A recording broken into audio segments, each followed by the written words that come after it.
Great, excellent. Okay. Rosie, are we ready to start the meeting?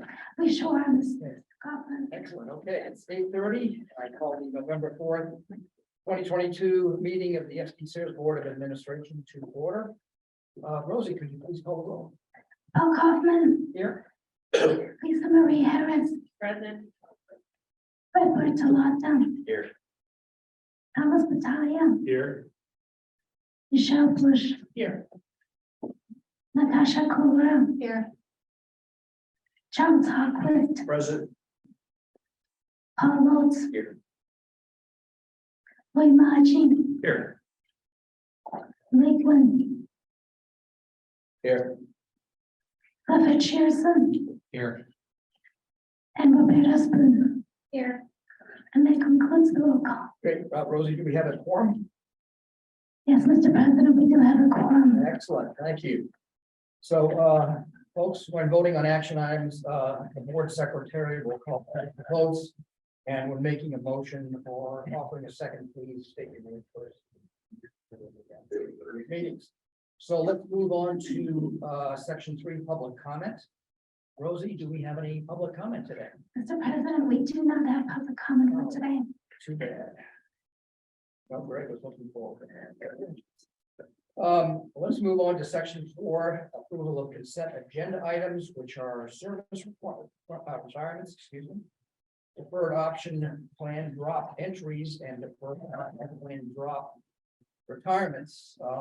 We're going to pull consent item agenda number D for a separate discussion and vote. So may I please have a motion and a second for the consent agenda items A through C. Charlie, I move. I'll second it. Bobby. Thank you. So I don't think we need to do anything at this point. Just the vote itself. Yeah, let's if I go may ahead. proceed. Oh, wait a minute. I think, hang on. Consent agenda item D, training, is being pulled for a separate vote to consider approving board member educational conference attendance later. Greg, could you please provide background on this item? Sure. If you'd like, we can vote on agenda items A through C, Sure. and then we'll vote on D separately. Let's go do that and we'll come back to D in a minute. Can you call the roll, please? Yes, happy to. So our mover for that item was Charles Hawkwood, and the second was Roberta Spoon. And now to the vote, Paul Kaufman, Yes. Lisa Marie Harris, Yeah. Fred Bertolotta, Yes. Thomas Battaglia, Yes.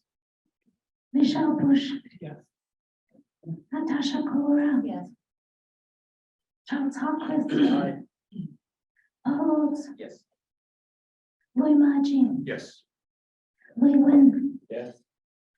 Clifford Shearson, Yes. and Roberta Spoon. Yes. And with that, Mr. President, the motion passes 12-0. Thank you, Rosie. And I guess now we're on to D. Greg, you're on. Thank you. It's a pleasure to see the board here today. It's great to see a full board. This is fantastic. So thank you everybody for coming today. Just as a brief refresher with regards to board member education, board members and audit committee members are encouraged to attend educational conferences to stay abreast of how's that? Of best practices in public pension plan governance, operations, oversight, and investment, institutional investment. In January, board members are encouraged to create a calendar year education plan at the beginning of the year to take advantage of early registration and reserve time in their calendars. But things happen during the year, and so we have a couple of board members that would like to amend their education plans. We have board member Michelle Bush's calendar changed to allow her to attend the Groundbreakers Women in Leadership Conference sponsored by the Robert Twigo Foundation. This conference was held in person in October. We have board member Lisa Marie Harris request the board to include on her educational plan attending the Aon Wealth Insight Series Complex to Clarity, Making Better Investment Decisions in December in Miami, Florida. And board member Bobby Spoon amend her educational plan to attend the Pension Bridge Conference in November in Los Angeles, California. So those, we'd like to amend those 3 plans. And if we could have a discussion or a motion and a second, that would be great. I'll make the motion, the magic. I'll second what Bishop said. Okay. Rosie, can you call the vote on that? Yes. Paul Kaufman, Yes. Lisa Marie Harris. Yes. Brett Bartolotta, Yes. Thomas Battaglia, Yes. Michelle Bush. Yeah. Natasha Colora. Charles Hawkwood, Aye. Paul Rhodes. Yes. William Mahachie, Yes. Willie Lynn, Yes. Wilfred Chisholm, Yes. and Roberta Spoon. Yes. And with that, Mr. President, the motion passes 12-0. Thank you very much. Okay, so that finishes our consent agenda items. Next, we'll move on to section 5, which is business operations. We have two business operations information consideration. The first item is a report on funding operations for proposition new members by our consultancy actuary, Chiron. So, Marcel, could you please pick this one up and introduce it? Good morning. Thank you. So I'm happy to introduce Jean Kalwarski and Alice Alsberg from Chiron. They are our current actuaries. I want to give a little bit of background before we got into the meat of today. They did their first valuation for us back in 2004. They have been here, they came in actually during the Enron by the Sea years, when it was difficult to get anybody to touch us. They got us through that. They got us through the great financial crisis. They got us through the closing of Prop B and the 5-year pay freeze. They also got us through 6 discount rate reduction from 8% to 6.5%. They have, during their time with us, added 6 city plans and 5 plans for the port and the airport. So they have been very, very busy with us. They also have conducted several experience studies. They changed our methodology from unit credit to entry age normal and put in asset smoothing. And so with all of that background, now they're here to talk to you about how do we properly fund the plan now that Proposition B has been completely unwound. And we had, as of July 9th, about 3,200 new members, and we anticipate continuing to see new members coming in. So that, I'd like to introduce Jean and Alice. Thank you. Nothing like setting the bar high. So.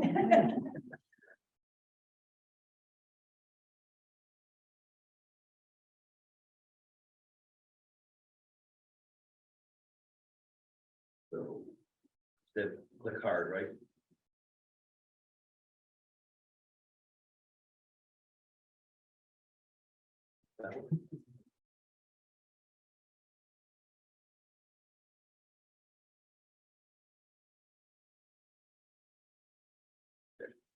It's off.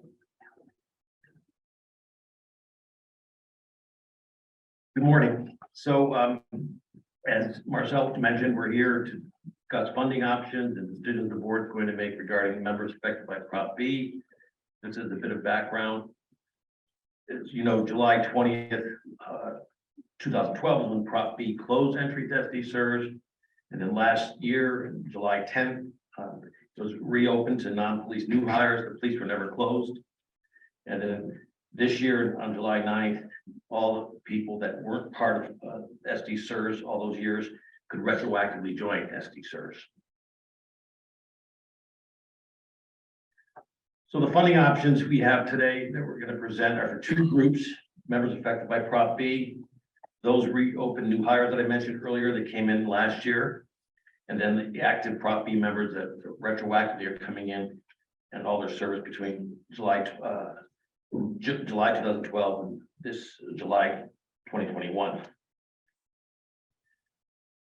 The cost components that we're going to be talking about today are first the normal cost, which is the cost of the benefits earned by a member each year.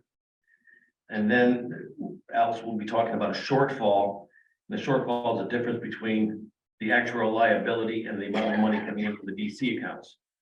The actual liability is actually the accumulation of all the missed normal costs all those years with interest. And the city's going to be responsible for any other funding on that. So I'm going to get right to the board decisions needed. And what we're going to do is we're going to go through each of the decisions that you need to make today. And then we'll go through the options that we looked at before we arrived at the recommendations that you'll be seeing. So for the new hires, the question is how and when should SDCERS bill the city for the fiscal year 22 normal cost?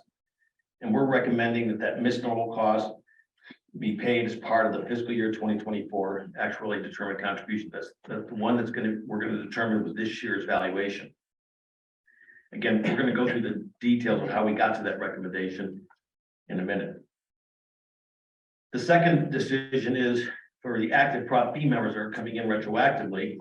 How and when should SDCERS bill the city for both the fiscal year 23 and 24 normal costs? And again, we're going to recommend the city get billed for that's part of the fiscal year 2024 payment. And repeating myself again, we're going to walk through how we arrived at that, looking at other options.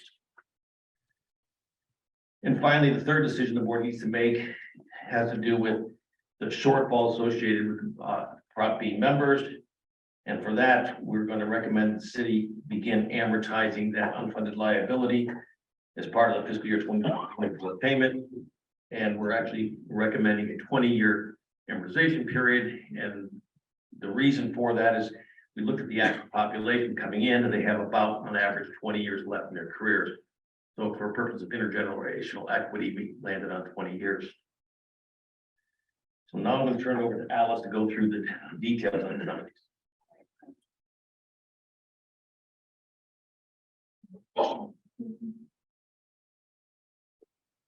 So, first question and set of options for the decision.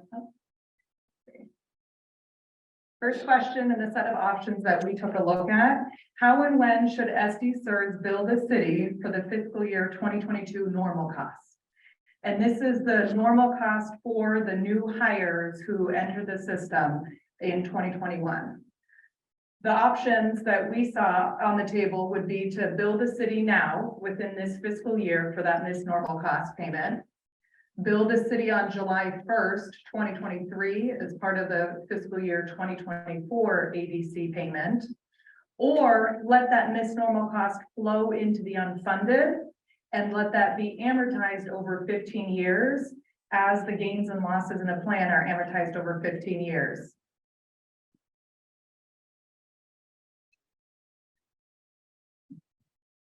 So coming up first, I would like to start with the timeline that we have put forth here because all of the slides that are upcoming will be following the similar methodology of identifying which period of missed cost we're talking about in the decision. So we'll start with the bar on the left. So we're showing in blue fiscal year 2022 and then in gold fiscal year 2023. So today we're standing in November of 2023. So we're down in the gold bar November. And we're looking back at the prior valuation. So the last completed valuation for SDCERS was the June 30, 2021 valuation. And that was the beginning of fiscal year 22. So in July, the plan reopened to new hires.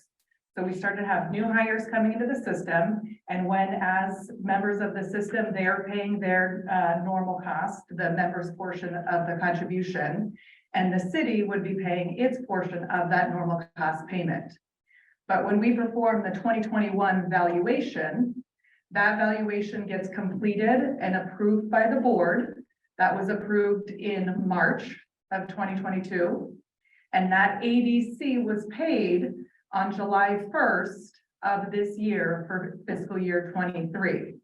And so the valuation did not include normal cost for fiscal year 2022. That was the missed period of normal cost for these new hires. So that's the piece that we have in question here. So the options on how to handle the funding for that missed piece of payment would be bill the city now. And if SDCERS was to bill the city now, the city would pay $2.69 million for that missed normal cost.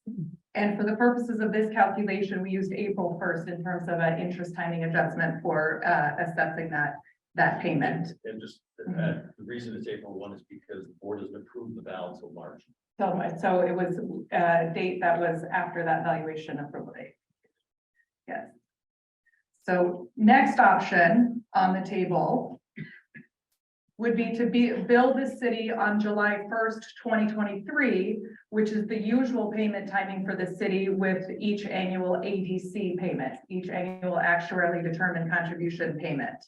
And the difference between one, bill the city now, and two is a matter of interest timing on that payment. So this payment would be 2.3 million for the missed 2022 normal cost. 2.73, thank you. Option 3 would be to let it flow into the unfunded. And if you let it flow into the unfunded, what that does is it takes that unfunded piece for the normal cost and spreads the payment over 15 years. So the members have been paying with their biweekly paychecks, but the city in this option would be saying, we're going to pay for that portion over the course of 15 years. So if that was the case, then that amortization payment would come out to 0.27 million as part of the UAL payment on an annual basis for 15 years. So again, looking at these three options for the portion of the missed normal cost, this is where we recommend option number 2 in this instance for this missed payment. Ask a question. Yeah. Could you share with us some of your summary thinking of why this recommendation, option 2 versus 1 or 3? 1 or 2 is practically the same $100,000 difference. Understand. And so, but it's just we're going to be sending it.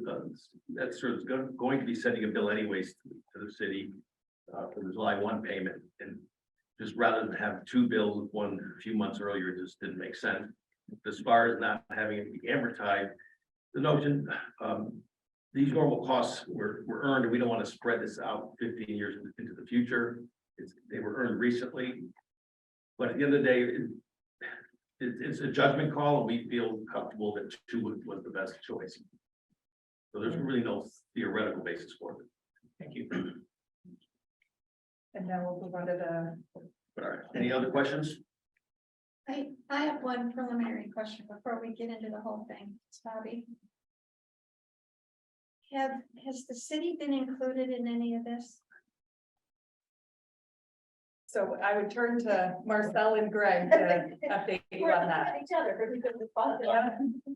Yes, so Marcel was our project lead in helping the city and the unions negotiate how the members transfer back in.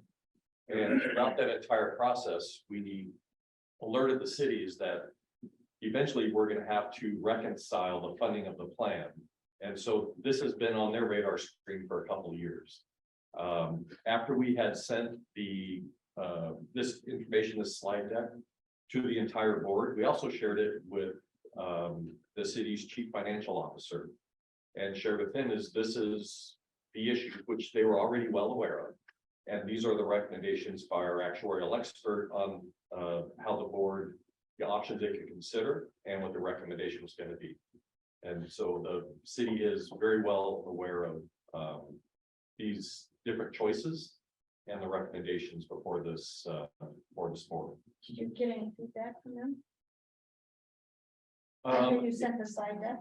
We Did they did call you and actually. say that? Marcel, Voorhees Rossman, and Johnny Tran and Greg Rodemaker met with the city's chief operations officer, Jay Goldstone at the time, and Matt Vespi, the chief financial officer for the city, and basically walked them through the slide deck on what it meant. And they asked lots of questions, but they were very respectful and understanding that it's this board's decision.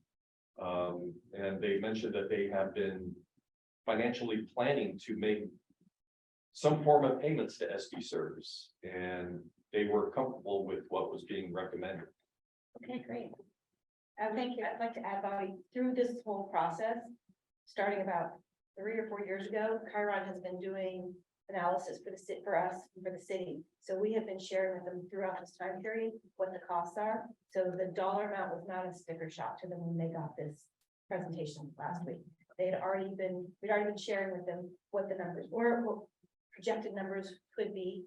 And so this is very close to what we've been sharing with them over the last several years. Great, thank you. Thank you.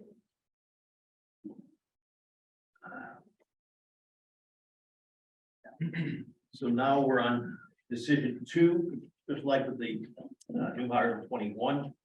We now have the Prop B members coming in. And there we got the question of how do we charge the city for the fiscal year 23 and 24 normal costs.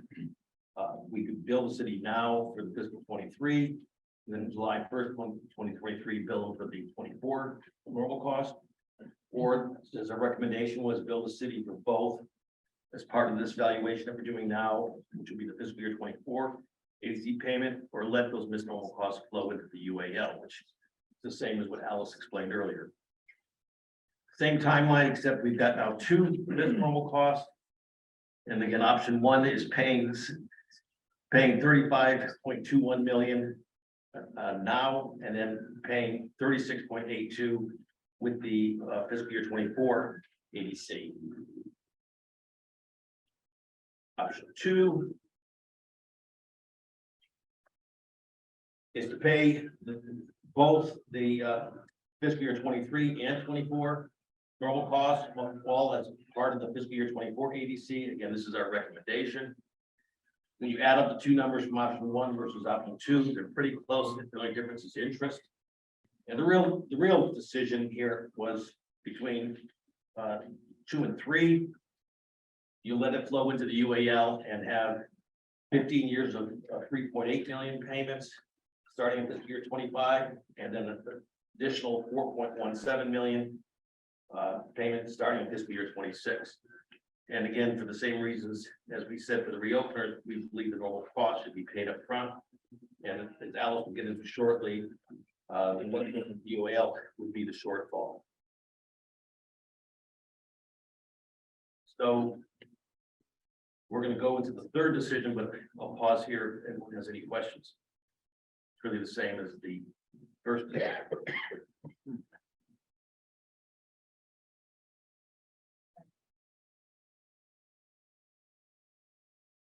So now we'll go on to the 3rd decision, and this is how to fund for the shortfall.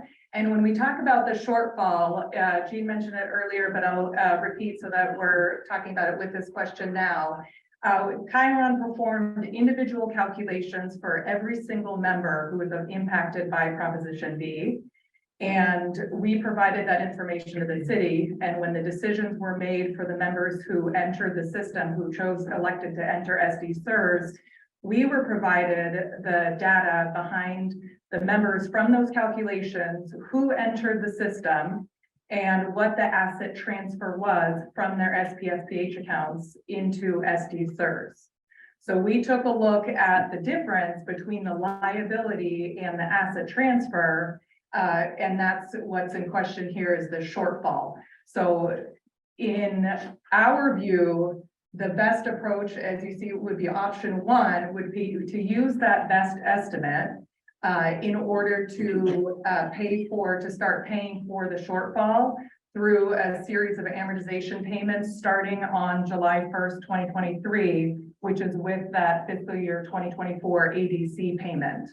And the options that we looked at were a 15-year amortization, which within the plan's current funding policy, 15 years is more similar to experience gains and losses. 20-year amortization, that aligns with the method and assumption changes. And so when we looked at within the bounds of the current funding policy and then the average working lifetime, the average age of these members, the 20-year amortization was, in our best judgment, the actuarially sound approach. Option 2 would be to let that shortfall flow into the next 2 valuations. And into the next valuation. And by letting it flow into the next valuation, we wouldn't be seeing a first payment made until fiscal year 2025. So delaying the funding of this portion. So here we see the options on a timeline. The shortfall is estimated at 119 million, and that 119 million is as of July 9th, 2022. If that shortfall was to be amortized over 15 years, it would amount to a $12.65 million UAL payment, or over 20 years at 10.7 million UAL payment. Option two would be to let that shortfall from the 119 million accrued with adjusted for interest timing becomes 127 million. And to amortize that 127 million with the experience gains and losses over 15 years amounts to an additional UAL payment of 13.47 million. So between these two options, our recommendation would be option one, to use the estimate that we have on hand now and continue, begin making those payments with the fiscal year 2024 ADC. One might ask, why didn't we have an option three, which is pay it all in lump sum? And I think it goes back to the intergenerational equity. These are misnormal costs for the past decade. We're asking, we're recommending that it be paid with the working lifetimes of the members that are affected. So the final slide compares all the options. You see the recommendations we have in gold, and they're really, for option 1 and 2, they're really not that different. In fact, they're not that different for option 3, but that is pretty much all we have. Gene, Oh, and by the way, I'll just mention, because one of the board members asked why didn't you have a pretty projection slide? We don't want to do projections based on last year's valuation and give you numbers that might change this year's valuation, so they'll be coming up in January.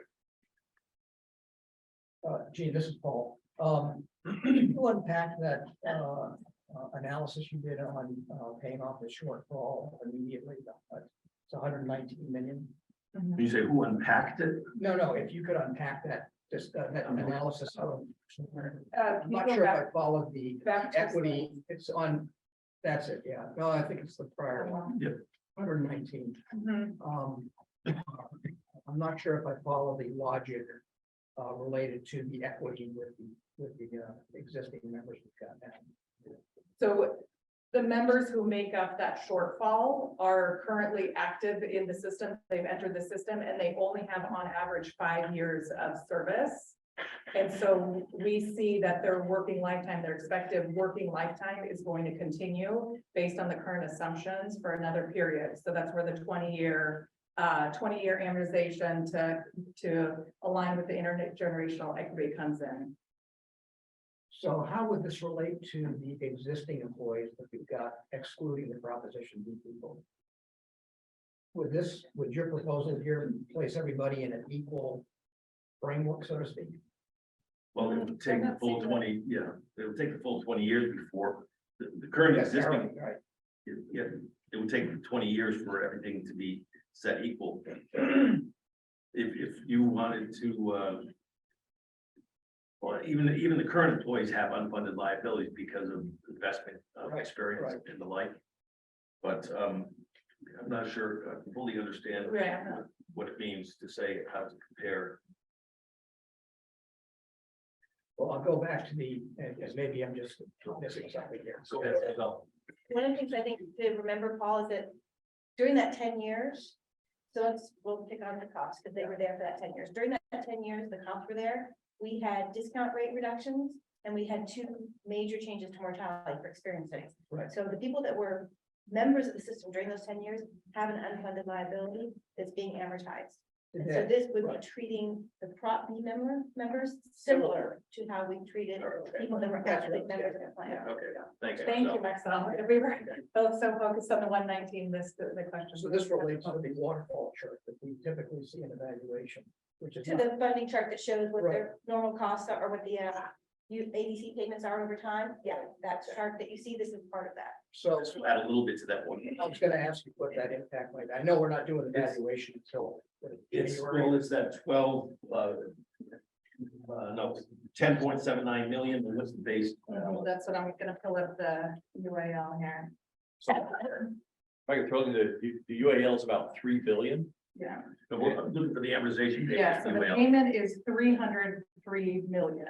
So it's adding 10 million, 10.79 million to the 303.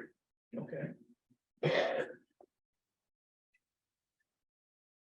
I just wanted to make sure that I understand. So in the 3 options here for the shortfall, all three of them would just increase the unfunded liability, right? It's just how we Pay catch for it. up. How we Okay. pay, yes, yes, Okay. yeah. That's it. I have a couple questions. So if you can go slide 18. And then. No, wait. Yeah, Summary. so under the reopen new hires and active prop fee, you're proposing option twos, both options. And then you kind of brush over a little bit on why 3 wouldn't work in terms of amortizing. I'm trying to unpack that and follow the logic. I get the sense, I mean, the earlier we are paid, the better we are, right? But I'm just trying to, there's, So- it seems a little more complicated than that for me, so I'm trying to understand. That's a great question, and I'll break it down into, hopefully can catch the timeline and the shortfall differences. So Yeah. the shortfall, so we're gonna talk only about the active property employees. So those are the ones who elected to enter the system this past July. So the shortfall accounts for all missed normal costs accumulated with interest up until July 9th, 2022. That shortfall is an accumulation over all those years. But now they're in the system.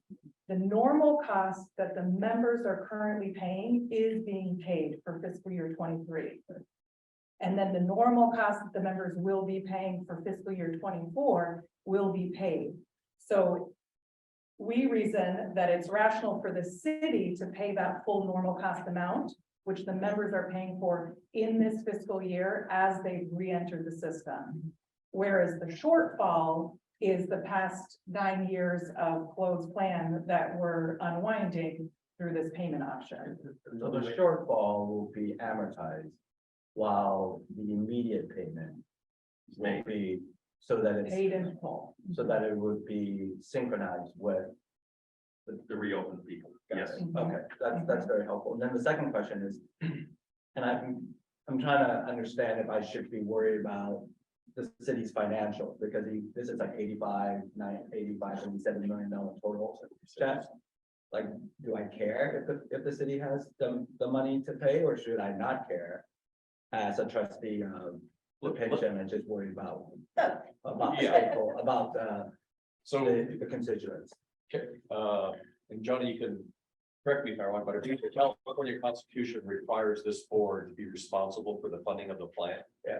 So from that very high level legal perspective, you do not have to worry about what the city thinks, and you just need to make sure that we fulfill our fiduciary duty and we fund the plan appropriately.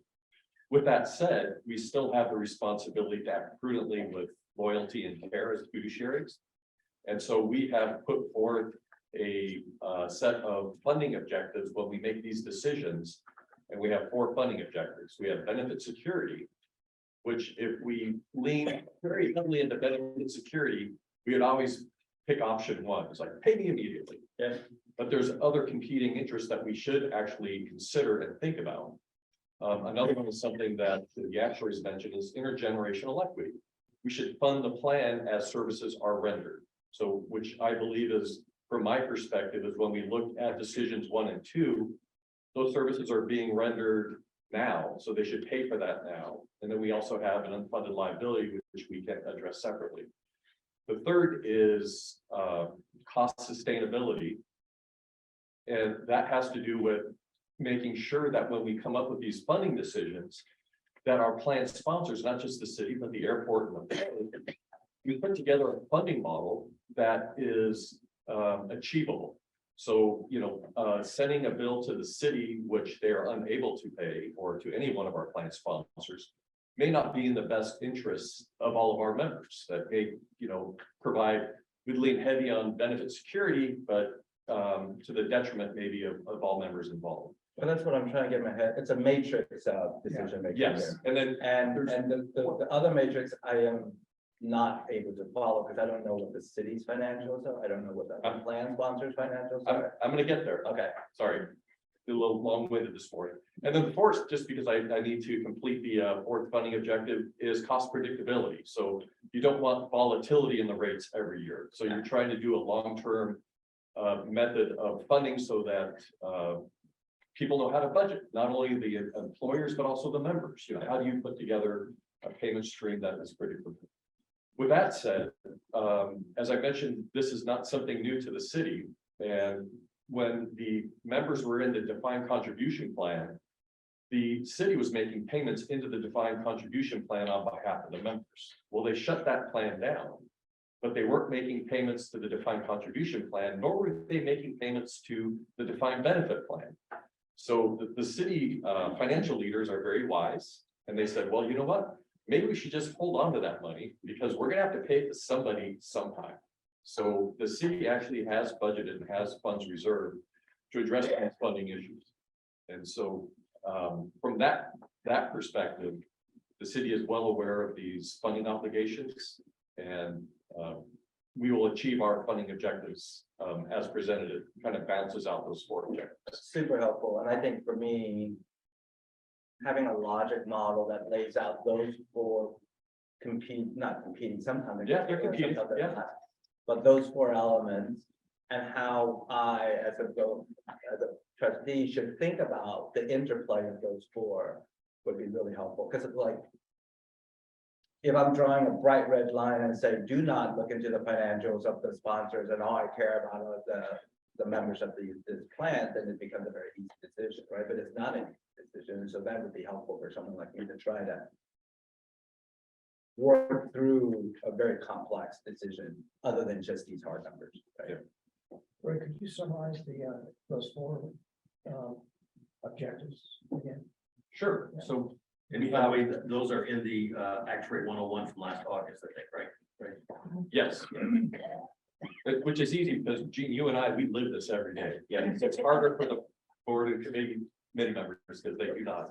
So the first one is benefit security.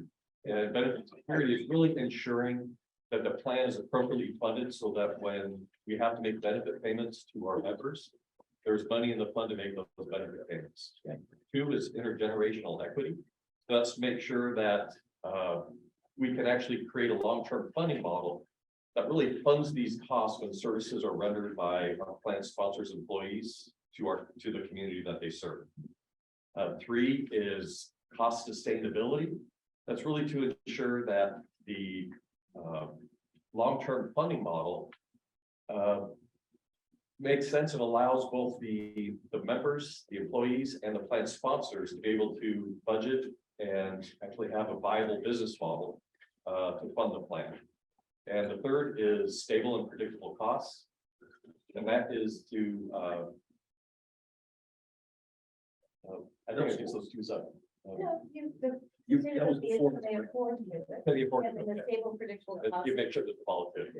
That's where we give that in the valuation every year. There's this projection.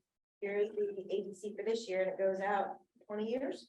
Of here's all the payments, so the city can look forward and say, okay, we know what's coming out, or the plan sponsor can look forward. So, yeah. Gene, do you feel like all the yellow spots that you've identified, which are the recommended, meet these or support these type of objectives? Yes, and I was gonna add, Marcel mentioned early on, about going through all these years, the 2004 era, the assumption changes, all that. I think in all the years we've worked in the system, probably spent more time back and forth on prop bid than anything else we've done. And it whittles down to this page, but there was an enormous amount of time and effort before you reach this conclusion. I think Alice and Marcel think about that. We dream Prop B now.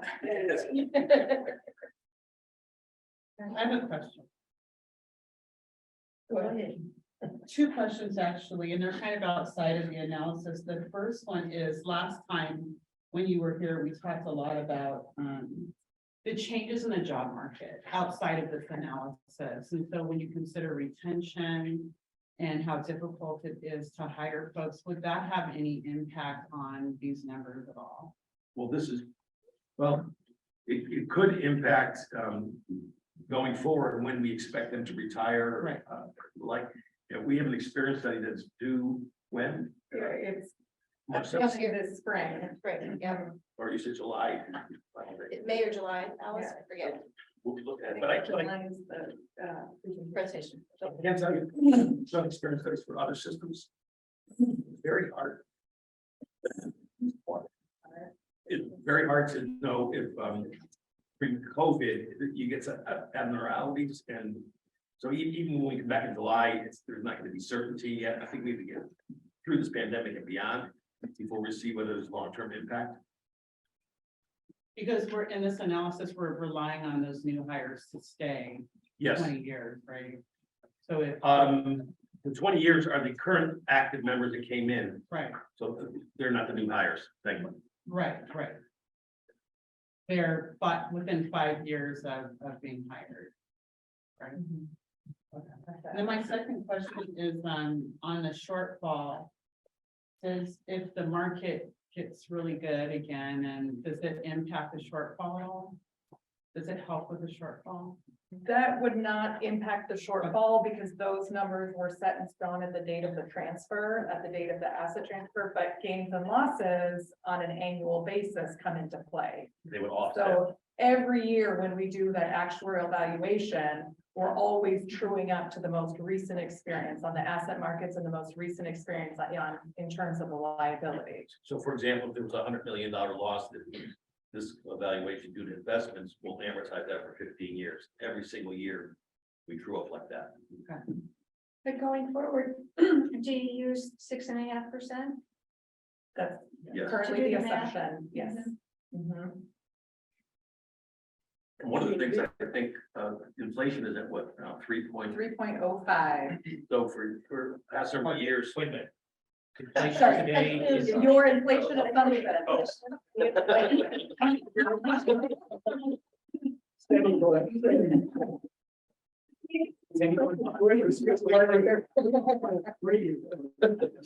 Inflation. But you know, the big point is a large number of systems, especially I've seen in California, when they lowered their discount rate, also lowered their inflation rates, they're down around 2.25. This system never did, kept it above 3.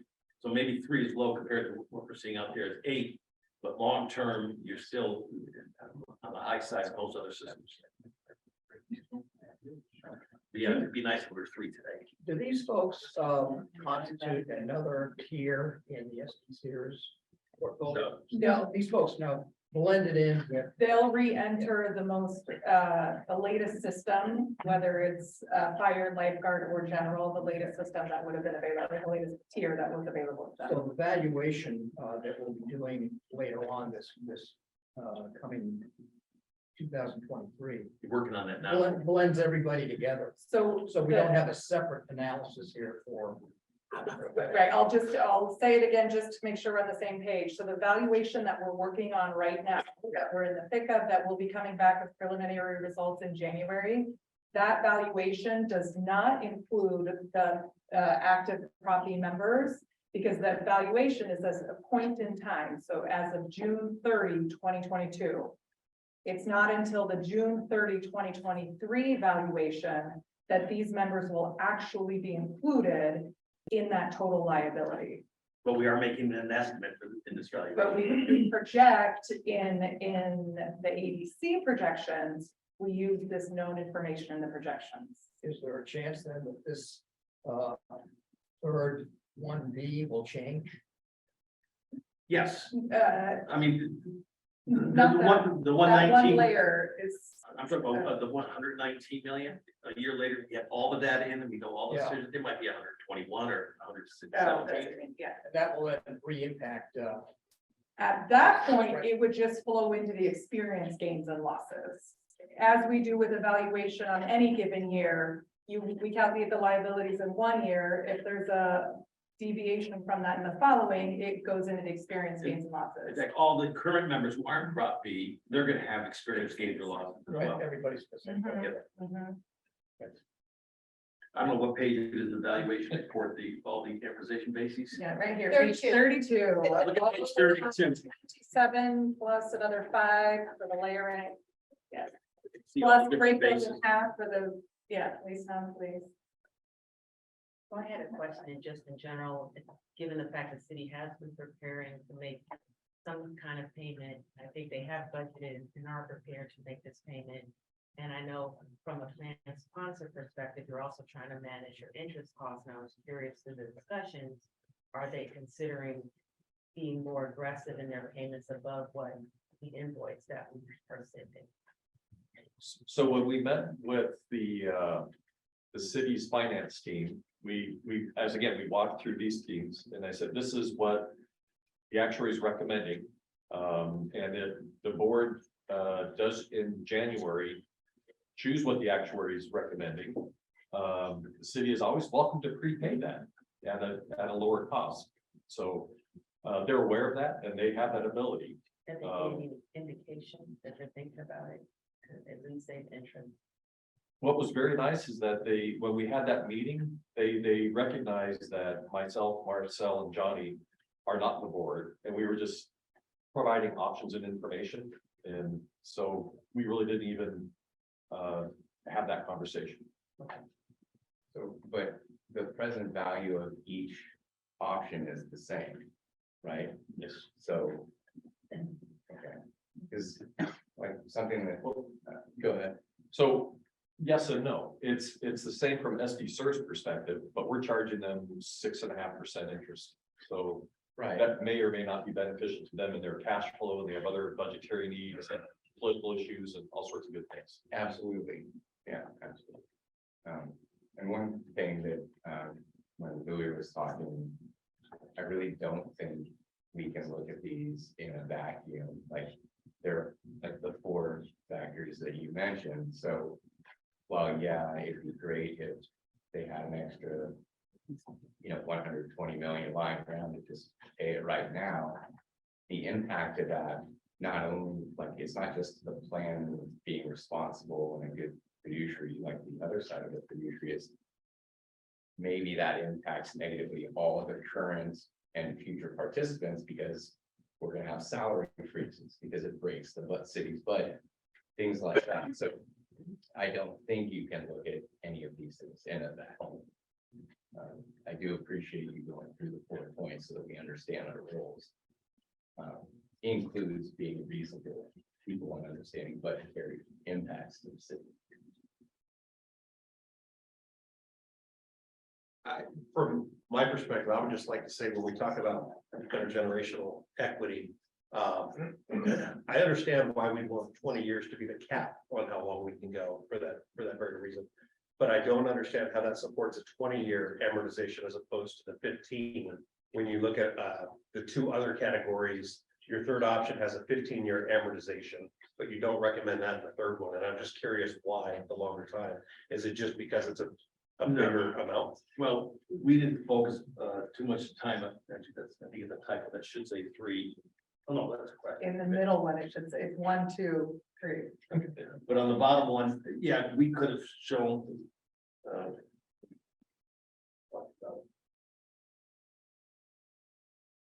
Yeah, we could have had an option, 2A, 2B, which is 15 to 20 years, but since we weren't recommending them, other than that. You're right, to be consistent, we should have shown a 15 to 20 for that as well. And then under the current funding policy, if this flows into the gains and losses are amortized over 15 years. And that's why. Hence the 15 only. And using that logic, it seems like 15 would be the better choice for the third category. Except the shortfall is not gained and loss. Right, Right. that's exactly the point. And, right, and the funding policy currently, gains and losses are amortized over 15 years. Method changes and assumption changes are amortized over 20 years. It's a longer term view, and that aligns with when we looked at the average age in service of the members. I mean, you can't say there's a correct number. You have to apply judgment. We apply this, the average career remaining close to movement. And the reason I had asked for the pretty graph, as you mentioned, is because I think what it would show is, at least since I've been on the board, if you look at the payments going out over a number of years, that UAL gets essentially vanquished in the mid 2030s, at least according to the older version that we have here. If we go out past that with this, it's just pushing out that paying that UAL off even longer. But you wouldn't visually even see that with those pretty charts we're talking about, because it's such a small piece. And then between now and the 2030s, there's be all kind of experience gains and losses, investment gains and losses. Right. That, And then I'll put one more element in that, is that currently with the UAL payment floor, if we get later down the line into the payments, and like you're saying, the other payments drop off because their time period is ended, but this one still stands because it's 20 years. Having the UAL payment floor until the UAL is paid off actually takes care of it through that, Yep. sort of stopper. yeah, we mentioned earlier that the UAL payment 303 million, but over time that payment could be dropping as some of the prior bases drop off. But you never pay less than 275 until the plan is fully funded. Thank you. So I have a question, and it's Bobby. So are you expecting that the payoff of the UAL will remain in the mid-2030s? Or are you expecting that it will be delayed? So we're in the thick of the valuation, and the asset losses from this year are going to factor into that. So It's still 15 years, 2024 is 2039. yes, But then that could all change next year if the market has rebound. So it's always going to be a moving target. And So you're, as of this point, where you don't know, No, okay. well, if we did know, we wouldn't be here today. I have just one more question, just to confirm. Somewhere in all of your work, you have cash flow for every single member. Yeah. Right, so that basically is how you come up with the contributions that are necessary. Is that correct? yes. I'm Natasha Colera. I know I've heard a lot of questions and comments about the principles and considerations, and there is public information out there, of course, for every plan sponsor about their economic outlook and 5-year outlook and so forth.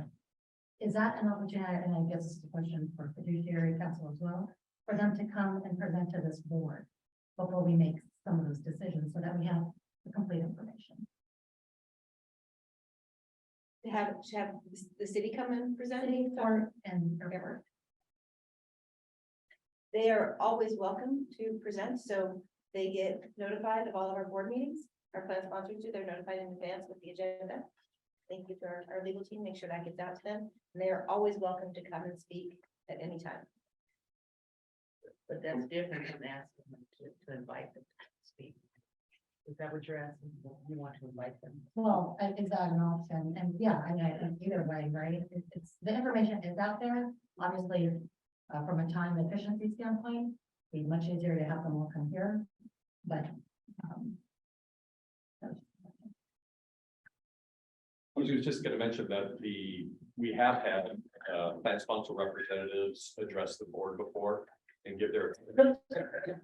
The one thing that we may remember from the board retreat this past August was council's presentation on the pension crisis and the challenges with governance. And the city has always been very respectful since then to make sure that this board remains independent and it's the board decision, and not to provide undue influence in how we fund the plan or the decisions that this board makes. So I do enjoy hearing from the plan sponsors, but again, I love keeping that at arm's length just to make sure that we protect the independence of this board.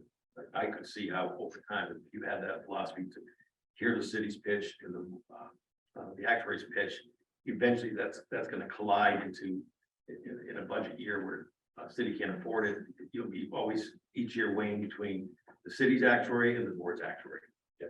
So again, I just wanted to highlight that because that's something that's on my mind is as your chief executive officer, I'm here to help you with the governance of the plan. But there was also a recent court case, and you can help me out here, Johnny, up in Stanislaus. And that is where during the COVID crisis, the Stanislaus was really at a critical juncture of going bankrupt. And so the pension board looked at the criticality of that and made funding decisions to actually make sure that their plan sponsor didn't go bankrupt. You know, again, using an analogy, you can't squeeze blood from a turnip. So, you know, you can send somebody a bill if they can't pay it. that doesn't do anything. So they had actually decided to reduce the payments from the employer during that critical time. And the retiree sued them because the retiree said, you know, if you look at those 4 funding objectives, you're trying to balance that out. They're saying, no, you should have had benefit security as the utmost decision. And the court sided with the pension board saying, no, you can actually look at everything as a whole and, you know, make sure you balance those funding objectives. So again, I think hearing from the plan sponsor, being aware of what's happening in the plan sponsor is critical. You know, you really need to know that as you're making decisions. So that you make good long-term funding decisions on behalf of not only the plan participants, but also the employers that are sponsoring the plans. And I will add, we do meet regularly with all 3 of our plan sponsors. So as we know information that's coming up, we do meet with them and let them know that here's what we think is coming up with evaluation, or here's what's coming up with experience. So once we have decent draft information, we are letting them know to try and keep it from not having surprises to our plan sponsors. And that's an opportunity for them to say, hey, there's an issue. And during COVID, a couple of our plan sponsors were concerned about being able to make their payments. And they expressed that to us when we talked about option, and they determined that they were more comfortable with continuing to make their payments as presented by our actuary. But we do have those conversations. We absolutely do have those conversations with our plan sponsors. And to repeat, you all have had conversations, in particular in the city, since it's the largest plan sponsor here, about this analysis. And they have known, as anyone who reads the paper has known, that these kinds of bills are coming as well. So they know the general picture, and they've seen a lot of background information as early as we all have had it available to share. And they in fact have seen this slide deck. Yes, it was presented to them after it went to the board. It was presented to the city. Gene, I know there's a lot of analysis that goes into this, but it strikes me that as you pointed out, the 2 key variables in here that we have a decision on is the interest rate we use and the inflation rate we use, and the planning rate we use and the inflation rate. 3.7 for inflation and 6.5 for planning rate. 3.05. 3.05. Again, let me just lay the question on the table. Is there any cause for us at this point that we should reassess those? Well, that's what we're in the middle of, that we're presenting for this July. At this point, I would say the answer is probably no. I know those are long-term. Yes, they're long-term and, you know, probably more than we have in decades, there'll be more attention paid to the inflation assumption Sure. on the spring. But I think you're at 6.5, and I think that whenever we've actually come in and lowered the discount rate, I think almost always it was following a period where you had very favorable experience. So there could be some offset to the cost of lowering the discount rate. This year, you're having a down investment here, and to throw on top of that a lowering of discount rate, I highly doubt we'll be talking about that. Yeah, and then to add to that, some of the recent capital market assumption expectations that we've been seeing from various investors for our funds are ticking up with inflation increasing. So the 6.5 generally is Pretty good. Yeah. a sound Yeah. assumption. And the 3.05 for inflation is in line with the current rate. If we were to change any of those assumptions, these numbers would all change. Yes. As well. Yeah. Mhm. But we're So not, if the inflation rate were to go up, these numbers would go up. If the planning rate were to go down, these numbers would go down. Mhm. No, just a reverse. Okay. Reverse. yeah. No, if inflation goes up, these numbers do go up. Right. If the planning rate goes down, these numbers go up. Yes. Tom Battaglia. So the first 2 tables, we see FY22 being paid on July 1st. And FY23 and 24 also being paid on July 1st. Can you explain why not breaking out 23 and 24? The new hires, Yeah, so having, because we already, I'll let Alice, I don't complete the answer, we Yeah. already factored that in the 21 valuation. So Same question I asked you in the car on the way. Yeah. So for the, for the reopened new hires, there's only one missed year. And so it aligns nicely to make that payment with the upcoming ABC. In terms of the Prop B active, so the fiscal year 23, which is the year that we're in now, the most reasonable time to pay would be July 1st. The fiscal year 24, the normal timing would be July 1st, 23. So we're trying to catch them back I to. think the question is why the new hires don't give them this fiscal year Oh. 23. Because Is that? Well, I understand that part. I'm just curious why we're not pushing FY 24 to the July 1st of 24. Right, because the FY 24 would be catching up and paying it when it should be paid. Mhm. The second question is regarding the last table. Did you look at a 25 or a 30-year or how that works with our funding policy?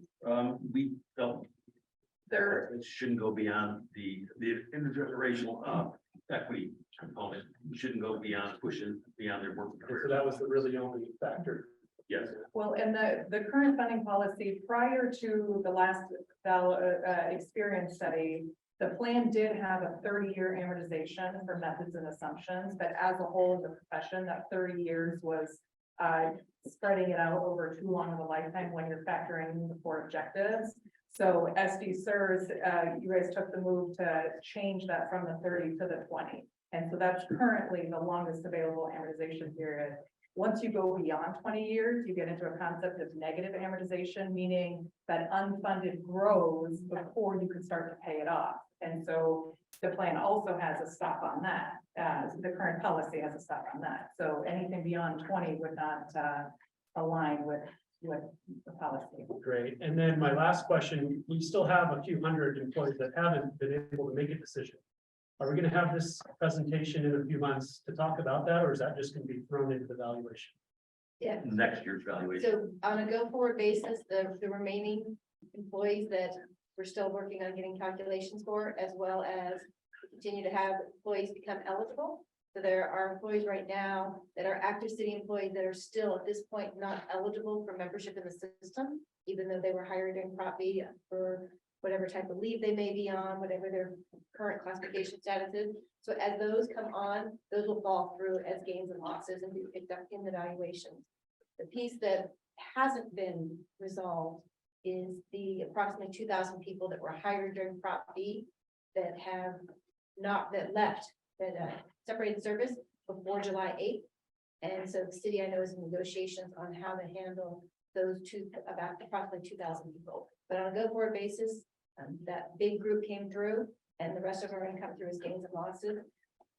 Since the plan reopened, or in that time the plan reopened, so reopened, remember July of 21, there have been close to 1,000 employees hired. So to give you an idea of how this couple hundred people that some of them still have an option to join, how that fits into the big scheme of it. It's not a significant number when we're talking about 1,000 new hires since July of 21 and 3,200 new members on July 8th of 22. So we're talking about 4,200 people come in and we've got 200 people to still look at. It makes sense to let it flow through. And that 2,000, that's going to be people that have left the city that haven't been able to make a decision. The city doesn't know yet what they're going to do with them. If the city decides to do a similar situation here with reciprocity and getting them into the membership, will we have another presentation like that for 2,000 employees? Or is that going to be another, throw it into the? If I can jump in, really, one thing that we wanted to do is to look at the new employees, the transfers. Was there going to be a shortfall or not? Because if the market had been up instead of down, there wouldn't be a shortfall from the DC plans probably, or it'd be much less.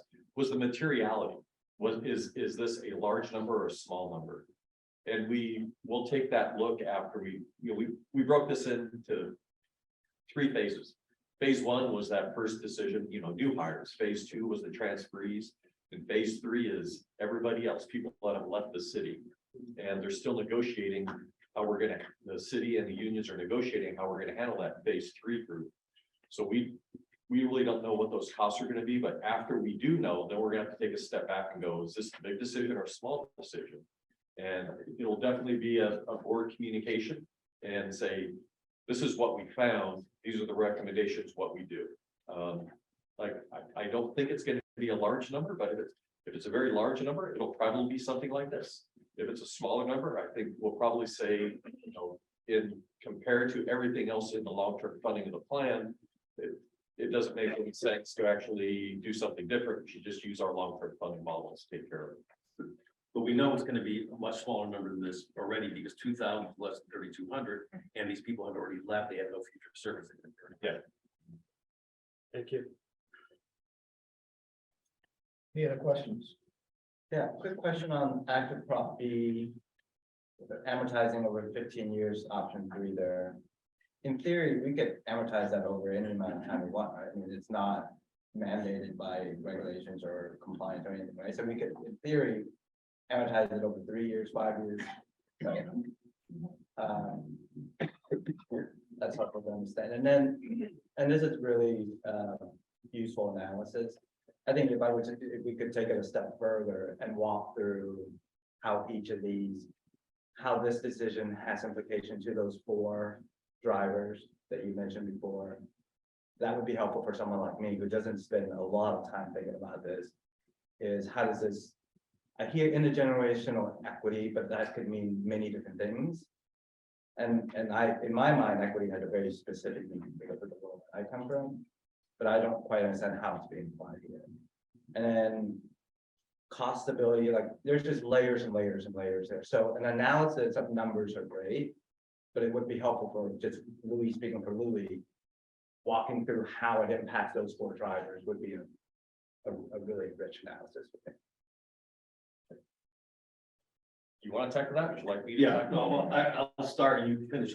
As far as benefit security, I think all these options have very minimal difference. Possibly, you know, if we were to charge the shortfall all at once, 119 million, but then that's on top of a portfolio of $10 billion. So I don't think benefit security is going to be even close to being impaired here. The cost sustainability, I think the meetings that Greg and Marcel have had with the city dealt with that issue. Predictability, I think the city already knew this was coming. And what's the 4th one? Intergenerational equity. And then actually where we landed on the 20. I don't know, Greg, if you have a different answer. Intergenerational equity is not a term that this board made up or the actuaries, but it's actually an industry term in actuarial speak. And it really has to do with trying to match up costs with when the employees provide service. So they're just saying, and it also, I've heard it talked about as taxpayers. So taxpayers are paying revenue into the municipality as they're receiving service. So you're trying to put those cash flows together, so to speak. So you really want to fund the plan when the services are being rendered. And if actuarial science was an exact science, but it's not, it's an art, you would never have a UAL.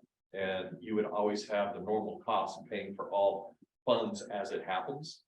And so that's really the fundamental concept with intergenerational equities. You've got that normal cost, which should be paid in the year the services are rendered. So I think that's why in decisions 1 or 2, you're saying those are really more of the normal cost. You should pay them now because that's when the services are being rendered. But for intergenerational equity, it starts to get fuzzy because they're estimates. We think we know what the portfolio is going to do in the long term, but there's going to be short-term volatility. And so there may be funding shortfalls with regards to longevity. We're finding out that people are living longer and our computers are getting better. And now we can actually do better projections of mortality and the costs. And so there's past service costs that we need to do catch up on. When's a good way to pay that off? So intergenerational equity really just has to do with matching up those cash flows for when services are rendered. And again, it's really balancing all 4 of those objectives and looking at that. the California Constitution really says that our first and foremost duty is to our members, to make sure that we put their interests above everybody else's. And, you know, that's why we have a long-term funding plan to make sure that we can deliver those benefits when they're due. And that we make sure that the employers pay their costs every year. And that doesn't happen across the United States. A lot of, if you read the newspapers on some of the plans that are not well funded, that's because they didn't make those required payments. So in California, we have constitutional protections to make sure that those payments are made.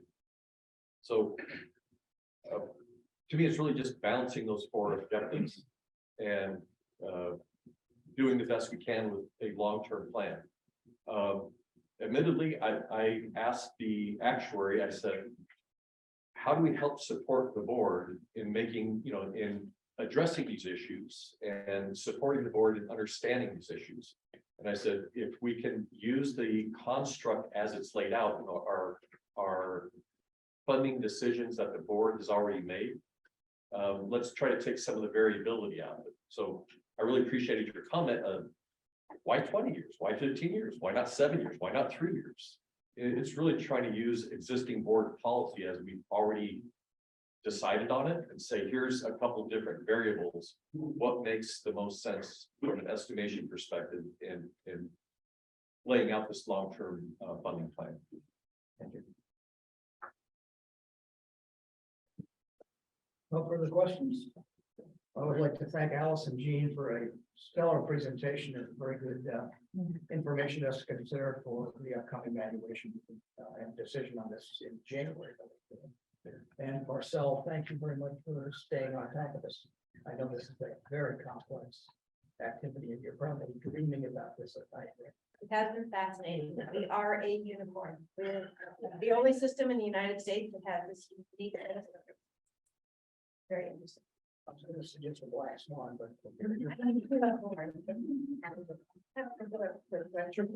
So, we'll take a vote on this in January. Is there any other information that we should be considering between now and January? Or we'll just have the same presentation and it'll just be an action item vote?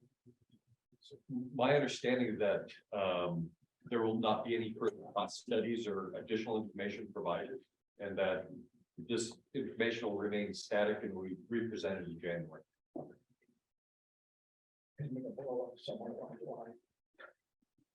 Okay, so thank you guys very much. Let's quickly move on to Johnny for the training of the board administration, and then I think we'll take a break. Okay. Good morning, everyone. We're just going to take 10 to 15 minutes more of your time for a break. Thank you so much for that in-depth discussion. The next 10 minutes, I'm just going to talk to the board about open meetings laws. This is your annual training. This board and its committees does a fine job of respecting its laws. I think that's part because it really supports our core values of being transparent with what we do, doing that with integrity, opening to the public, and also being professional and following the law. Want me to try? Here's an overview. The Brown Act. The people do not yield their sovereignty to the bodies that serve them. The people insist on remaining informed to retain control over the legislative bodies that they have created. To me, that sounds like a speech from the 1960s, but it's actually the law. It's actually one of the statutes within the Brown Act, which essentially says, anytime there is a meeting of a public local agency like SDCERS, the public must be able to participate in that meeting. So since SDCERS is a local agency, its standing committees and standing board meetings must be open to the public. I'm not a very good driver. I'm sorry. So when does the act apply? It applies when there's a meeting. And I'm not just talking about official meetings like today's meeting. A meeting really is any time a majority of a body, a committee, or this board gets together to talk about something to do with SDCERS business. So that can be any type of meeting. That can be a teleconference call, a Zoom call, it could be, I don't know, Insta chat, that kind of, I don't know how that works, but texting as well, anytime a majority group gets together. And so when does the act not apply? Well, it doesn't apply to individual meetings. If you want to talk to the board president about something, had a question on an item, you as a board member are free to do that because the two of you don't make up a quorum of that board. Same with the committee. If you had a question to your chairperson of the investment committee, you can go ahead and call them, meet with them and talk about your questions. That does not constitute a public meeting. The danger with those little meetings are they can't add up to a quorum. So you can't call me and say, hey, Johnny, what does this person think? Please call them, and then call the next person, call the next person, and then get back to me. That adds up to a quorum, and that would be a violation of law.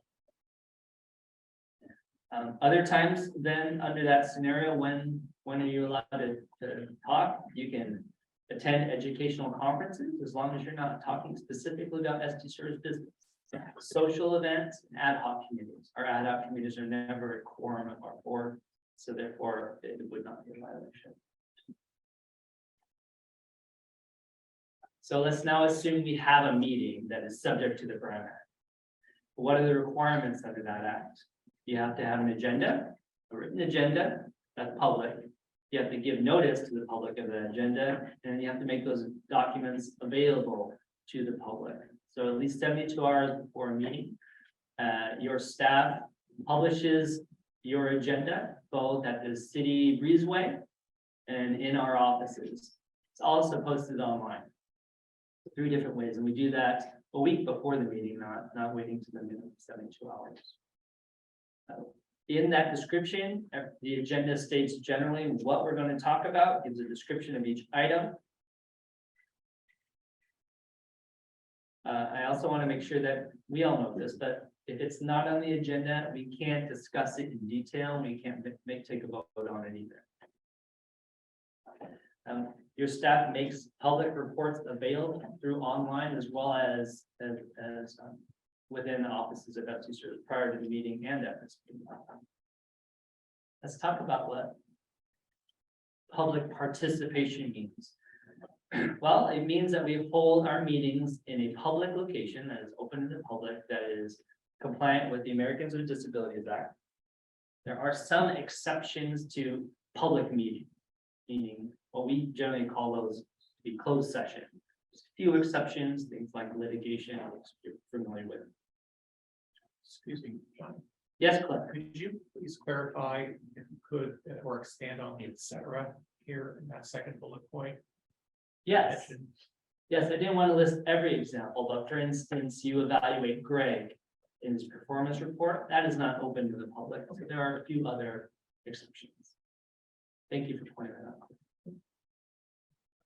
I also want to make sure that we understand that public participation doesn't mean people coming in just saying what a great job we're doing. It also includes criticism. People are allowed to say that you're not doing a good job, and I would pick on me and the way I dress if we want to. Don't do that. But the board is allowed to control its meetings. So the law was just amended this year to make clear that if someone is disrupting the board or threatening the board, that there is a procedure to remove that person. So that disruption is really heckling, not allowing us to continue our business.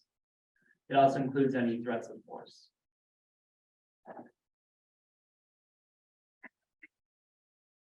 Now let's talk about how members can participate in our public meetings. There are really 4 different ways currently, and that has changed over time. The first is the traditional method, which we're doing today. We're meeting in person in a public location.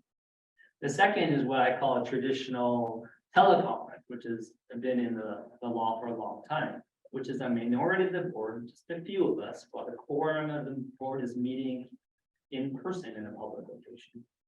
A few of us have been allowed to meet through teleconference or through virtual means within the jurisdiction of the city of San Diego, but that meeting place has to be open to the public.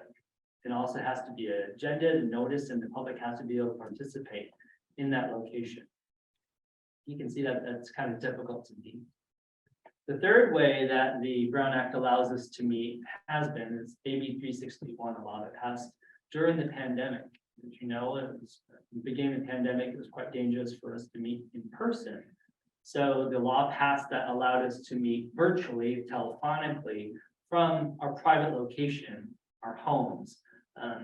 And we could meet as long as the public could also meet virtually as well. That law is the ability to meet in the privacy of our homes and other private locations contingent upon a continued state of emergency in California, which has actually just been set to expire in February of 2023. So in February of 2023, meeting under AB 361 will not be.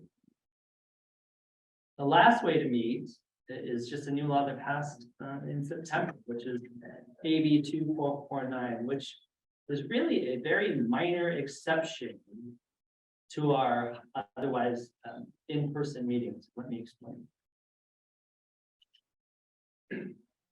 So AB 2449 goes into effect in 2023 and actually expires in 2026, so a very small window. And it's a hybrid model of meeting.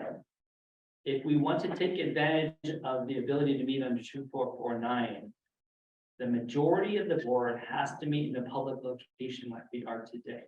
However, a minority of the board is able to meet in a private location, either virtually and telephonically with a visual.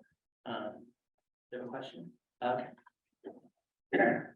If there is just cause or an emergency circumstance, just cause is defined as contagious illness, child care or caregiving of a family member, a physical or mental disability, or traveling for SDCERS, the state or another local agency in California. An emergency circumstance is a physical or family emergency. Johnny, Yes, is that location also has to be open to the public? it does or not. just that? It can be a private location. So this is the kind of situation where you're sick, a meeting that you want to meet, or your child is sick that you need to meet from a private location. But this exception is very difficult to apply, frankly. You can only use this twice a year. You must notify staff as early as possible so we can agendize it. If you can't notify us before that, then we have to have an emergency vote to allow you to speak this. You must state publicly why you cannot attend. It doesn't include all the HIPAA protected information, but a general statement of why you can't attend. And then the board has to vote and agree with that reason if it's an emergency circumstance. And when you do attend, you must attend both audio and visually. And if you want to take that exception, use that exception, SDCERS, your staff has to be prepared to allow the entire public to attend the same way. So as you can see, there's a lot of logistical issues that go into this exception. And I really think what the legislation is saying is we want you to meet in person again.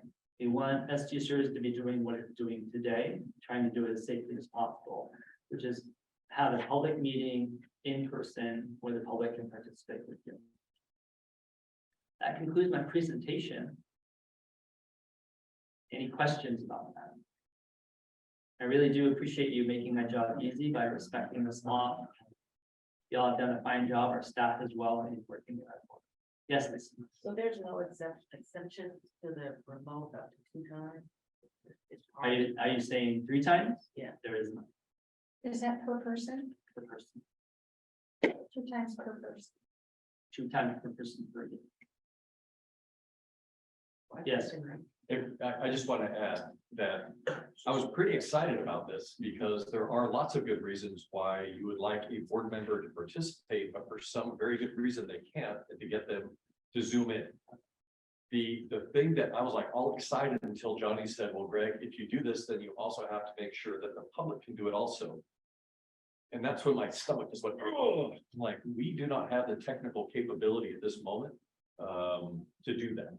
I think we have the ability to have somebody zoom into one of our meetings, a board member, but then to have another separate Zoom meeting that also hooks up the public, That's gonna take us some technological wizardry to make that work. So I apologize if somebody starting in January goes, hey, I'd like to zoom in. I apologize in advance. We will not be able to facilitate that. But we are looking into it. Can the public, access via phone instead of Zoom? They can, except there has to be a visual presentation as well. So they would need to be able to see you and what's happening, but then they would be communicating through the phone. Right. Yes. So- To answer your question. Again, I'm trying to find a way to say yes, trying to find a way to make this happen. Right now, we don't have the elegant solution yet. Yeah. And the other thing I don't want to do is to have the meeting and then have a high degree of system crash probability. So we're working on it because I really do, this could be a very helpful tool to the board and to the committees. We just want to make sure that we can have the ability to make it happen. And I think this is really the reason that Dave Bond is retired. Well, we had that circumstance last year where we didn't have a quorum for our committee meeting. That's correct. And so it would have been very helpful if it was in place at that time. Yes. May have been able to help us if those were an emergency circumstance. Right. Well, It's an John, emergency or vacation. It is not. How about a business conference? If it is for SDCERS, the state of California or a local agency. Johnny, thank you very much for your presentation. Appreciate it. All right, let's take a break here before we get into the disability committee. We say 15 minutes. What time is it now? Okay, we'll come back at 10:15.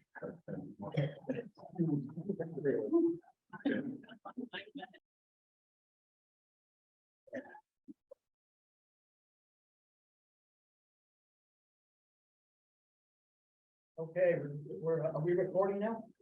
Yeah. Okay, great. So we're back from break. I think the board member. Rosie, do we have a full complement of the board? Great. We have a full complement. Yes, we do. Okay.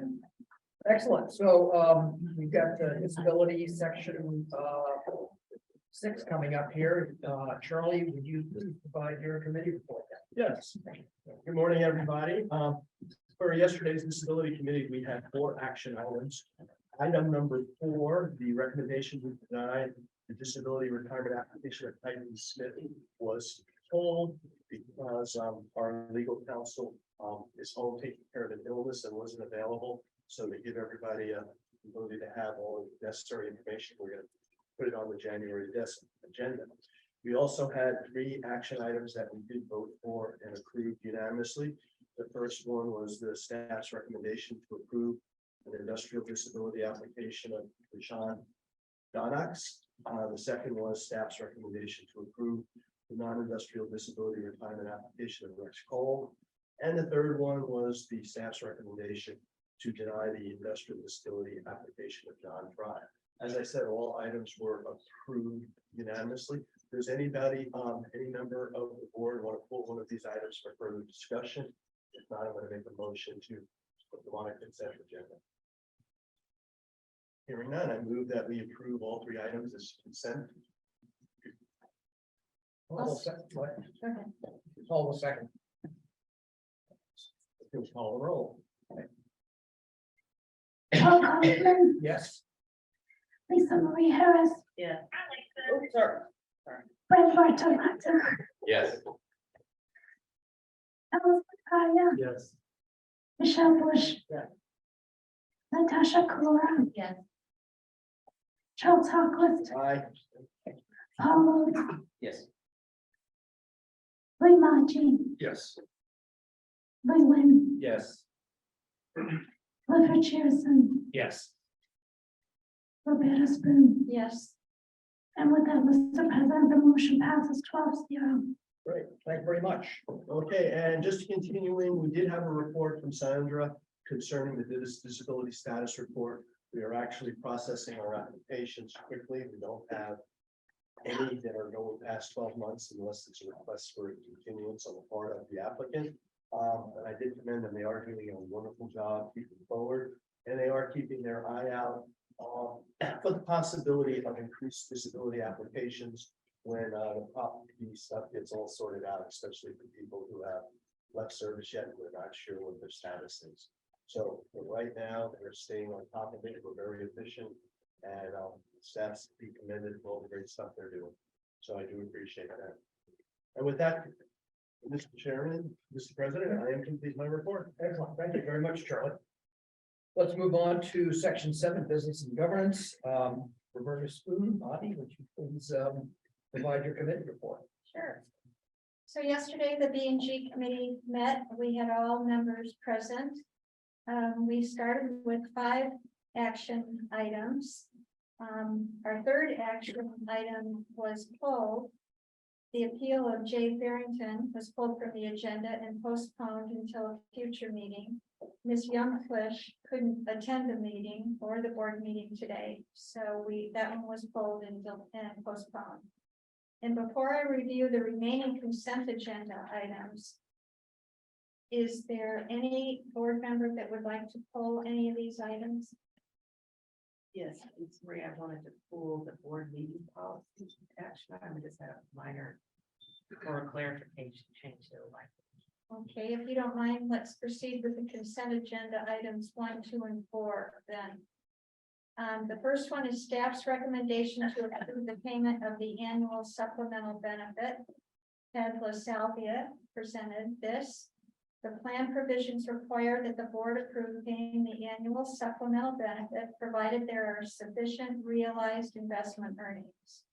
As there were significantly greater realized investment earnings compared to the dollar cost, the committee unanimously approved recommending the board approve paying the supplemental benefit.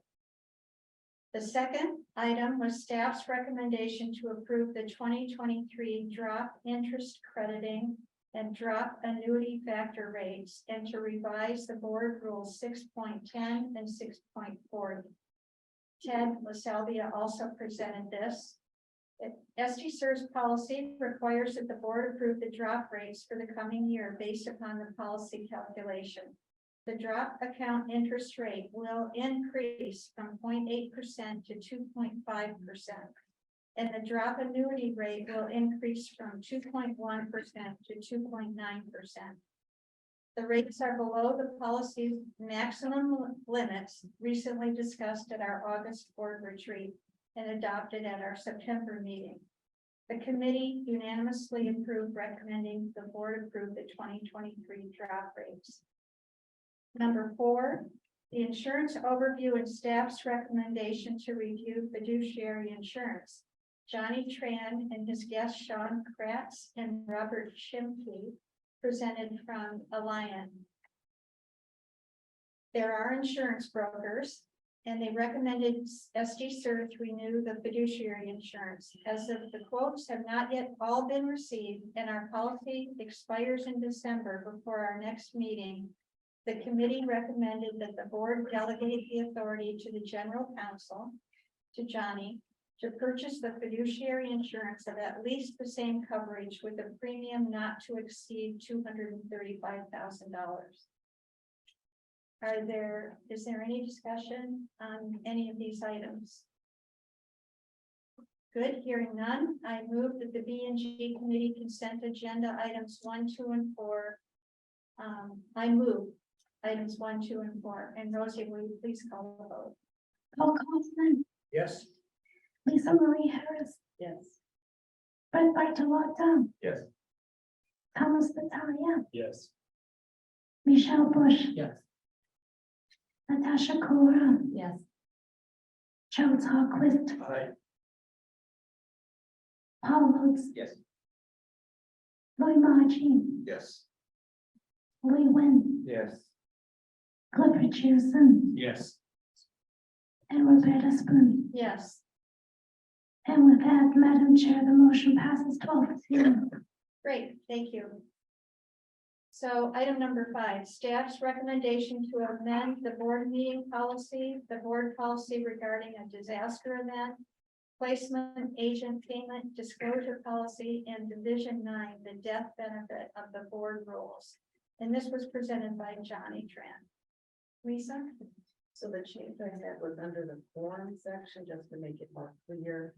So John, you want to read the current language, then I can revise language Yes. for consideration. So in the board meeting policy, staff had recommended changing paragraph 4, adding a last paragraph. To state, the board shall not meet or conduct any business without a quorum of its members present.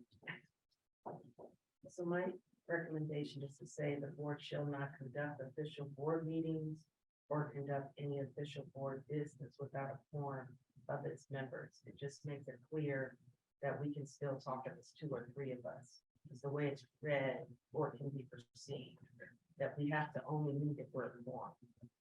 And I don't think that was it. That was not, I really appreciate your thoughtfulness about change. So that's why I'm just trying to clarify. You want me to read it again? Yes. The board shall not conduct official board meetings or conduct any official board business without a quorum of its members present. And I shared this with John yesterday. Yeah. Any questions about that? All right, I move that the B&G Committee consent agenda item number 5. I move it. May I please have a second? I'll second it, Charlie. Thank you. Marcy? So, first move was Bobby, I'll second, move was Clifford Shearson. Charlie. I'm sorry, Charlie, I apologize. And I do have my glasses on today. Okay, Paul Kaufman, Yes. Lisa Marie Harris. Yes. Fred Bartolotta, Yes. Thomas Battaglia, Yes. Michelle Bush. Yeah. Natasha Cora, Yes. Charles Hawquist, Aye. Paul Oates, Yes. William Maji, Yes. Lee Nguyen, Yes. Clifford Shearson, Yes. and Roberta Spoon. Yes. And with that, Madam Chair, the motion passes 12-0. Thank you, Rosie. Well, after that, we moved to the report section and we heard oral reports from Cynthia Queen, from Marcel Rossman, and from David Bund. So David's last meeting is today, last board meeting. So we're very sorry that he's leaving, and apparently we've been trying to get him to stay to enter the drop program. He is just pushing back. He's ready to retire, but we all want to thank him for his service all of these years, for keeping us straight, for fixing every single computer that we had. And never making us feel like we were less than adequate. So I personally want to thank you for the 100 times I've spoken with you. Do you have any comment? I'm gonna save mine Okay, save yours for later. until later. Okay.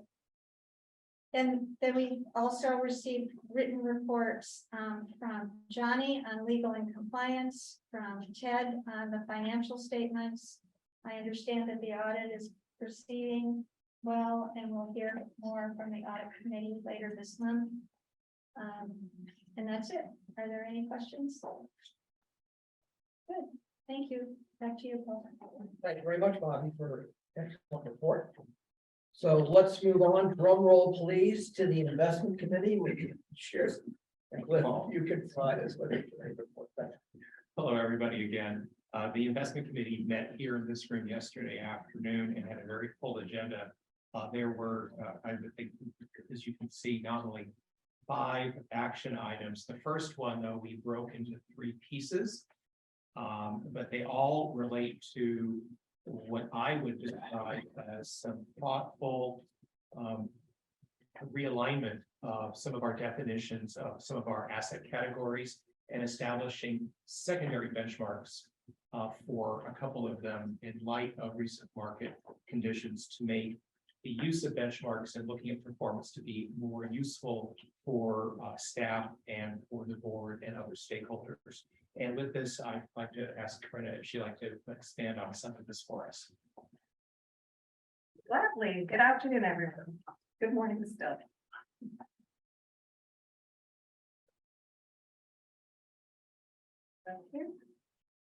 So we spent about an hour with Aon on this topic yesterday, and today we hope to do that much more quickly.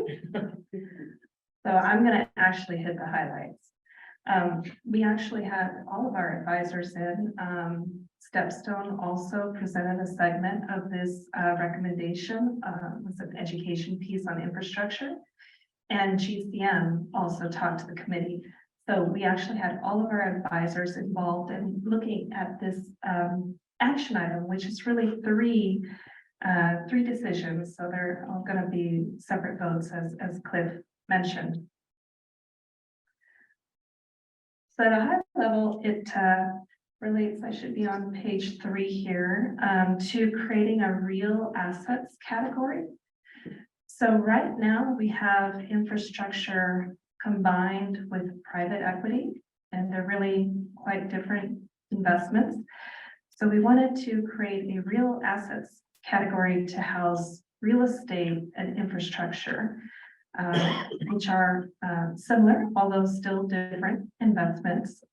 But we think this makes more sense than a combination of infrastructure and private equity. The second decision in this action item is to consolidate all real estate debt investments. Currently, we have real estate debt investments both in the real estate portfolio as well as in the opportunity fund. So we think this will help us to streamline things a bit. And the third decision in this action item is to assign secondary benchmarks to 2 of our portfolios. So this would be for private infrastructure and the opportunity fund. So you can see here, the opportunity fund is listed here and boxed out. And just as a reminder for the committee, the opportunity fund is for tactical investments, more shorter term in nature, that don't fit neatly into the strategic asset allocation. So that's just a little bit of context. We invest in an opportunity if we feel that it's going to add to the risk return profile of the fund. So it can either enhance return or it can reduce risk. And it's benched to the overall policy benchmark. I'm going to spend a bit of time on this slide as it details the specific recommendations. It's important to note that we are not recommending any material changes to asset allocation. The primary benchmarks that are currently in existence would continue to be there. We're talking about adding secondary benchmarks to help provide an additional lens for portfolio evaluation, performance evaluation, excuse me. So right now we have an 11% allocation target to real estate and 3% to infrastructure, and that would stay the same. And also the mix between real estate and infrastructure would remain the same at about 80% to 20%. But as I mentioned earlier, we're currently combining real estate with private equity in our investment policy statement, and these 2 assets are quite different. In that private equity generates return mostly entirely from capital appreciation, whereas infrastructure generates return both from capital appreciation and income, and additionally provides an inflation hedge. So from a risk factor perspective, this is more aligned with real estate than private equity.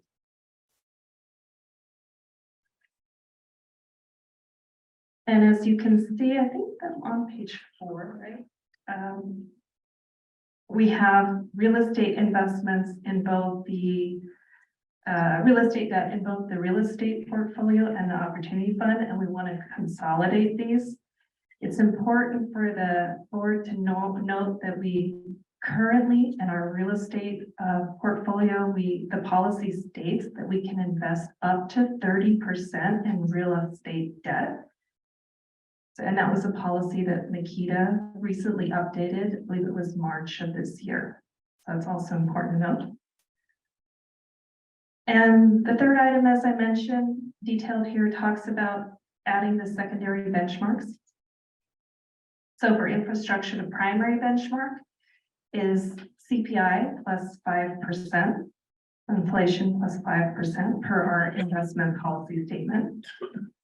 And we are recommending to add a secondary benchmark, which is a public market equivalent, or PME, plus a spread benchmark for private infra investments.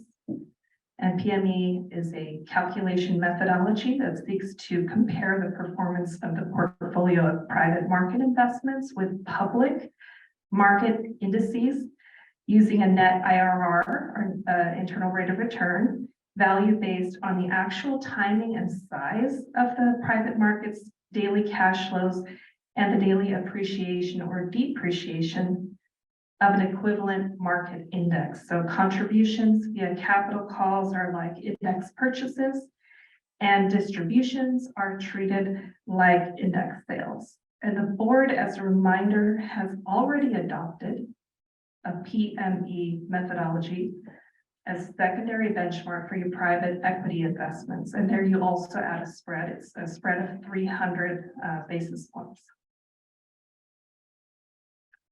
So we looked at a number of indexes in determining what would be the appropriate public market to use for infrastructure. And there are a number of indices to choose from. We settled on the FTSE Developed Core 50/50 Index as the most appropriate for our program.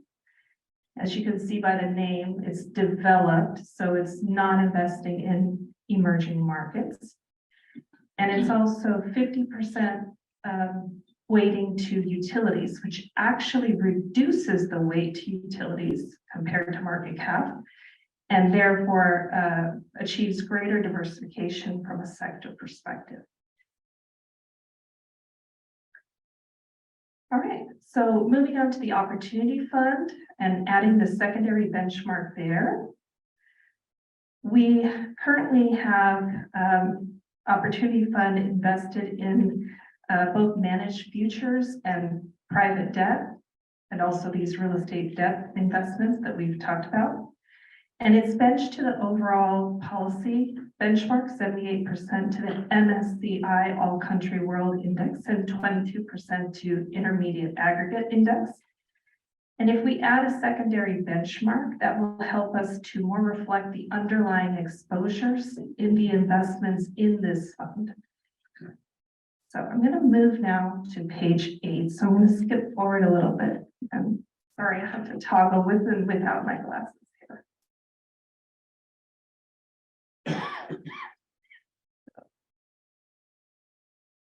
Page 8. Page 8. Okay, wonderful. So here you can see the recommended IPS language. And again, we're not looking to affect asset allocation, but really unbundle infra from private equity. And this does create a line item of real assets that will consist of real estate, both debt and equity, and infrastructure investments. I'm going to move to 10.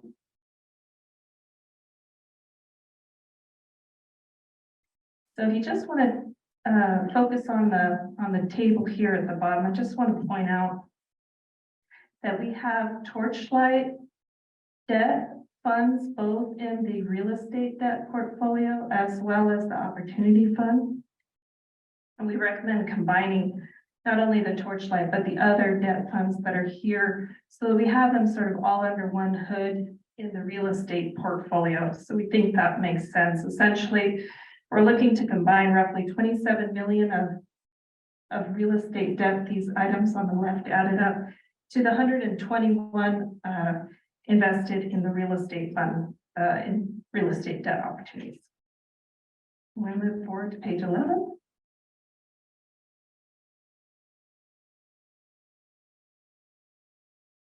So doing so will have just an incremental change to the weightings of the real estate portfolio and the opportunity portfolio, and it's all within established target ranges. So no big changes here. Move to page 13.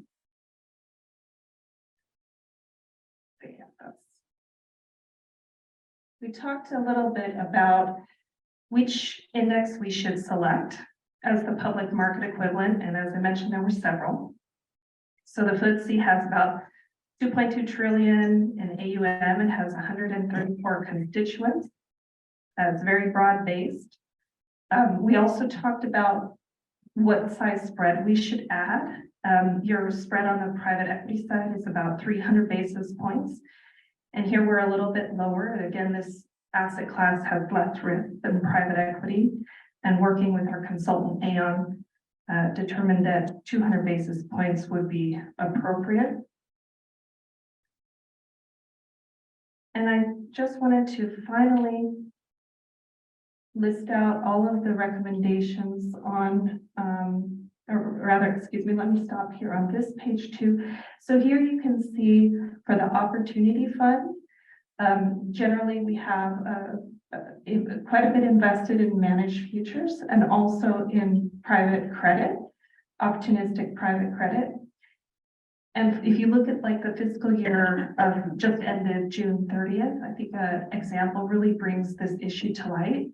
We reported about 391 basis points of outperformance versus the policy benchmark, and that was largely driven by the alpha coming from the Opportunity Fund.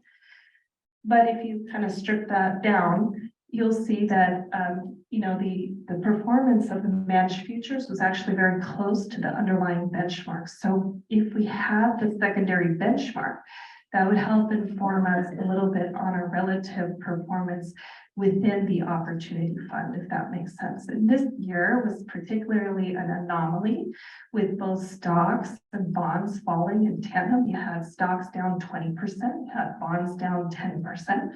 So really anything invested away from that did well. So that's what drove that outperformance from the Opportunity Fund. So this actually sets a more relative benchmark for that portfolio and helps us to inform our evaluation around the performance of that portfolio. So on page 16, these are all of the action items that were approved at yesterday's meeting. And with that, I will stop and ask if there's any questions. If I could add a couple of comments. It's a lot of material, we understand, but I would want to underscore a couple of things that Corinna has already said, which is we're not changing the policy. We're not changing dollars. We're not moving in or out of anything here at this time, nor is there an anticipation of changing our process. It's well established to make those types of decisions in the future. This, to my way of thinking, has to do with providing a slightly improved approach to communicating what's going on and to bucket things together better so that things of similar types of risks are put together.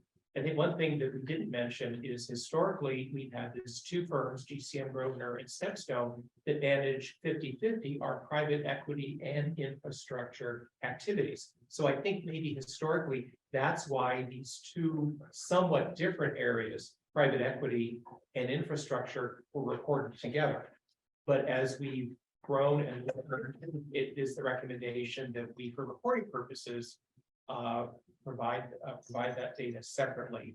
And the secondary benchmarks, to my way of thinking, add the potential to observe more clearly whether we've made good decisions or not with the actual firms we hire to invest money in these different areas. So one set of decision would be, did we all together decide wisely and without the benefit of the future knowledge to put extra money here or extra money there, sort of in the asset allocation. And then the potential for secondary benchmarks here, we hope will give us a greater insight of, okay, when we decide to put extra money here, did we also hire good managers on our behalf?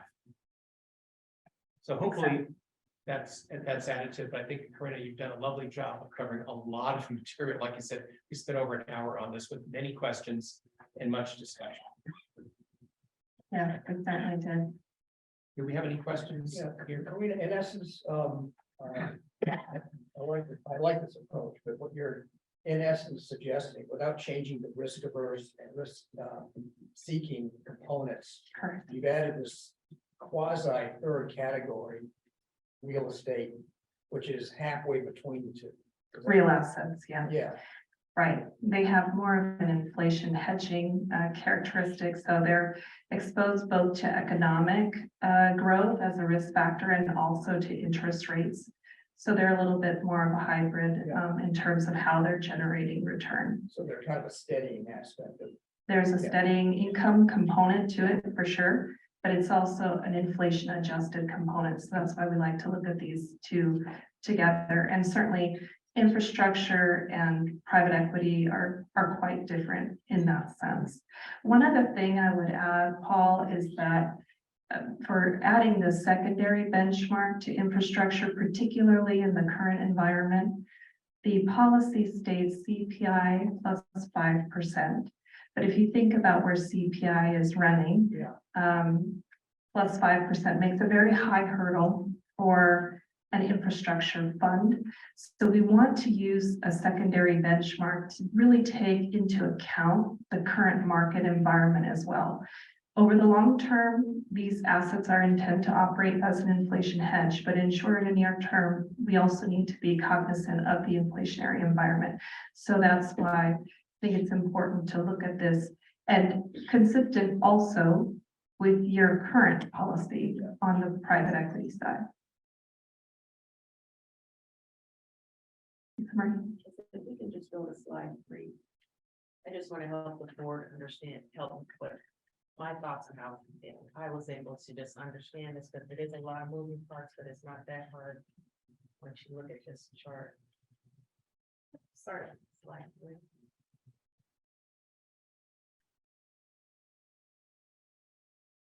Yeah, this. So what we're doing is that real estate and infrastructure, again, we're not changing the allocation. It's just going to be now called real assets. And then that real estate debt component and opportunity fund is going to move up there. And then they'll both have secondary. The infrastructure will have a secondary benchmark. And the opportunity will have. And the secondary will have a secondary, and that opportunity fund will have a secondary benchmark. That's correct. We're moving stuff around like Cliff said, but it's not making any significant changes. But when you put them in these boxes, at least that's how I was able to just understand. And they still do remain separate line items. So when we do our asset allocation studies with our consultant, they will review how much should we have invested in real estate specifically versus infrastructure. But it just is a way to kind of categorize the assets. It does add an extra line item for the portfolio of performance. It creates a composite called real estate, real assets. So now that the board approves, we would have a secondary benchmark. So when we do our annual reporting of how we did. Yeah. When we compare to benchmark, would we just be comparing to the primary benchmark? You would do separate. You would, at the top level, you're using your primary benchmark, it's primary, so it's not really changing your numbers, but it does provide you more insight into those numbers. So we would be able to see, for example, that in the managed futures portfolio, we did well, but the benchmark also did well. So it wasn't great outperformance. I'm sorry to bust the bubble, but it helps us to understand where we took risk and put that in context. But there's also this value add decision, which also cannot go unnoted, to be invested in other sectors away from the public markets where we experienced all of that volatility. So it doesn't take those kudo points away. It just gives us another lens to look at the performance and evaluate and attribute our performance. So if there are no further questions, I'll turn it back over to you, Cliff. Thank you very much, Karina. Welcome. We have this in your printed material as one motion, but I think what we voted on at the investment committee were 3 different motions here. So I think for consistency, we're gonna have to go through the voting 3 times. But hopefully this is, you don't have to undo and redo going forward. As long as Rosie can last.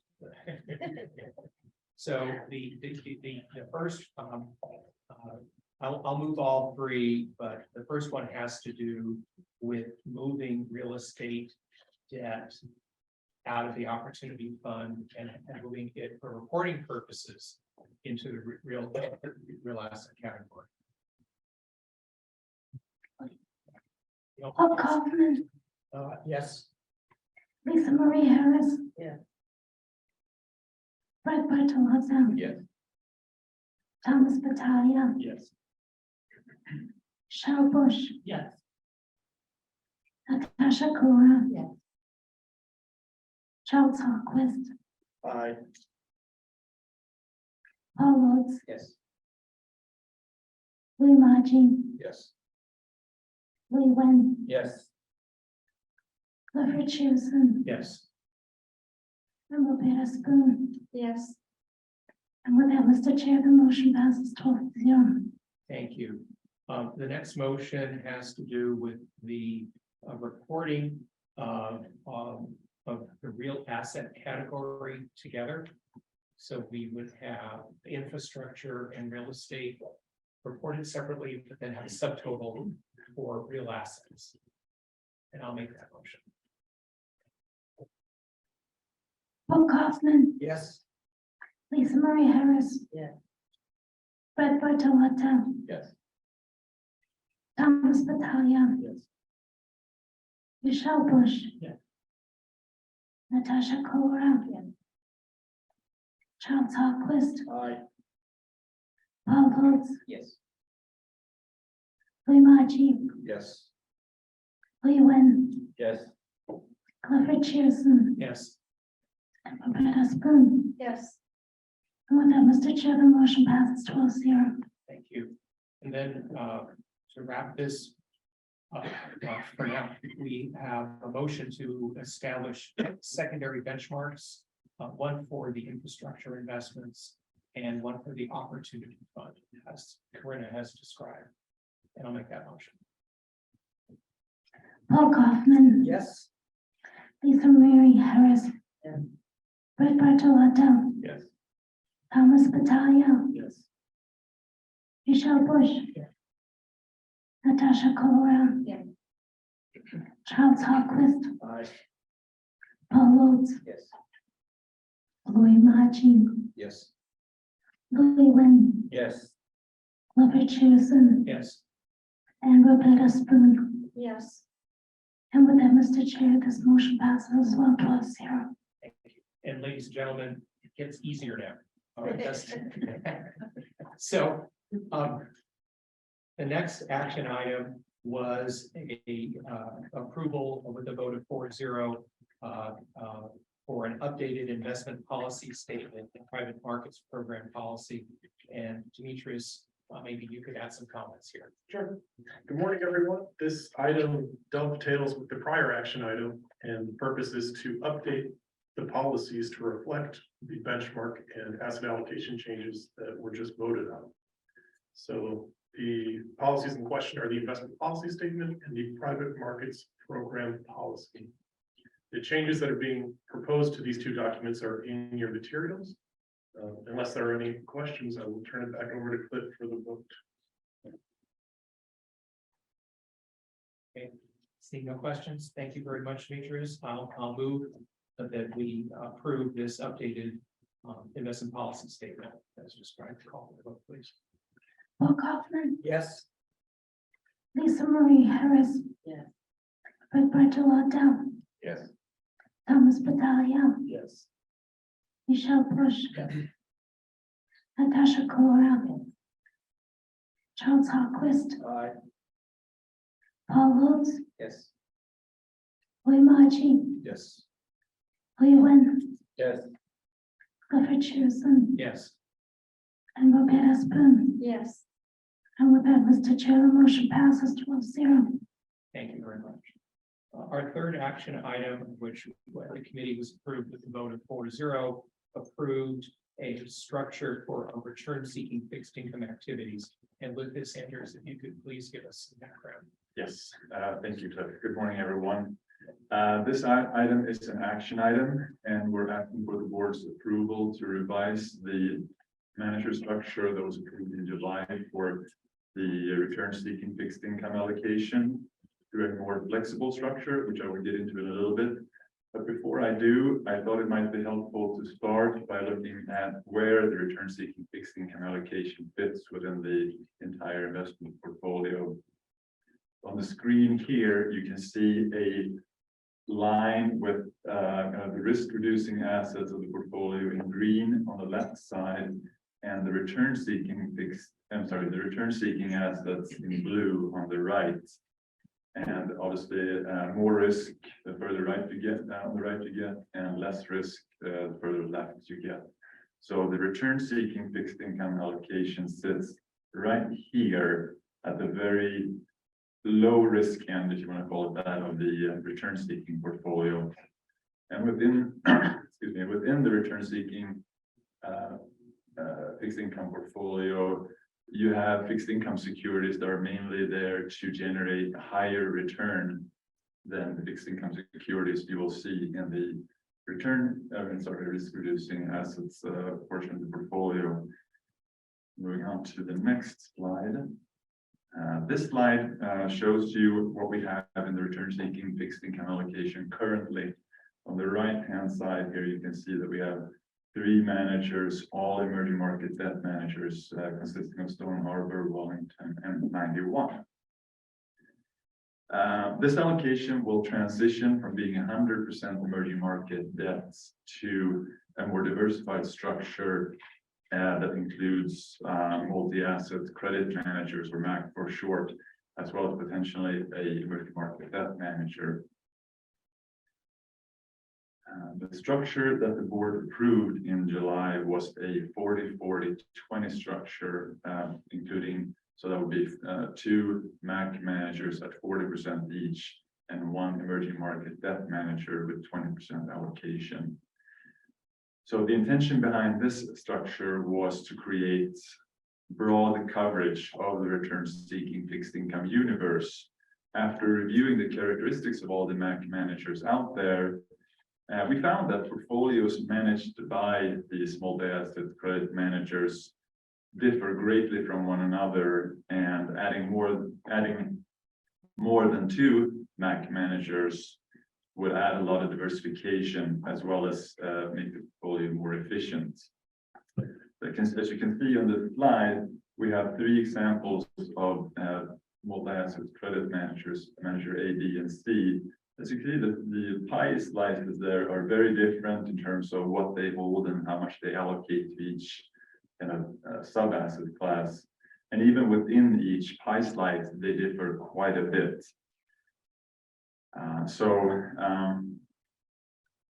What we're trying to show here too is that the diversity there makes it so that just having 2 managers would really not be the optimal allocation. This is also further evidenced by looking at just historical performance data. The top one is the 40-40-20 allocation. And then we created 4 different portfolio mixes to compare them to. And as you guys can see, you can get some return benefits by simply adding a few more managers and then reducing the managers to kind of diversify a little bit more within the asset class. We also have benefits on the fee structure side, where we have lower fees overall, and the max drawdowns go down quite a bit too in certain areas where which would be good in times of crisis.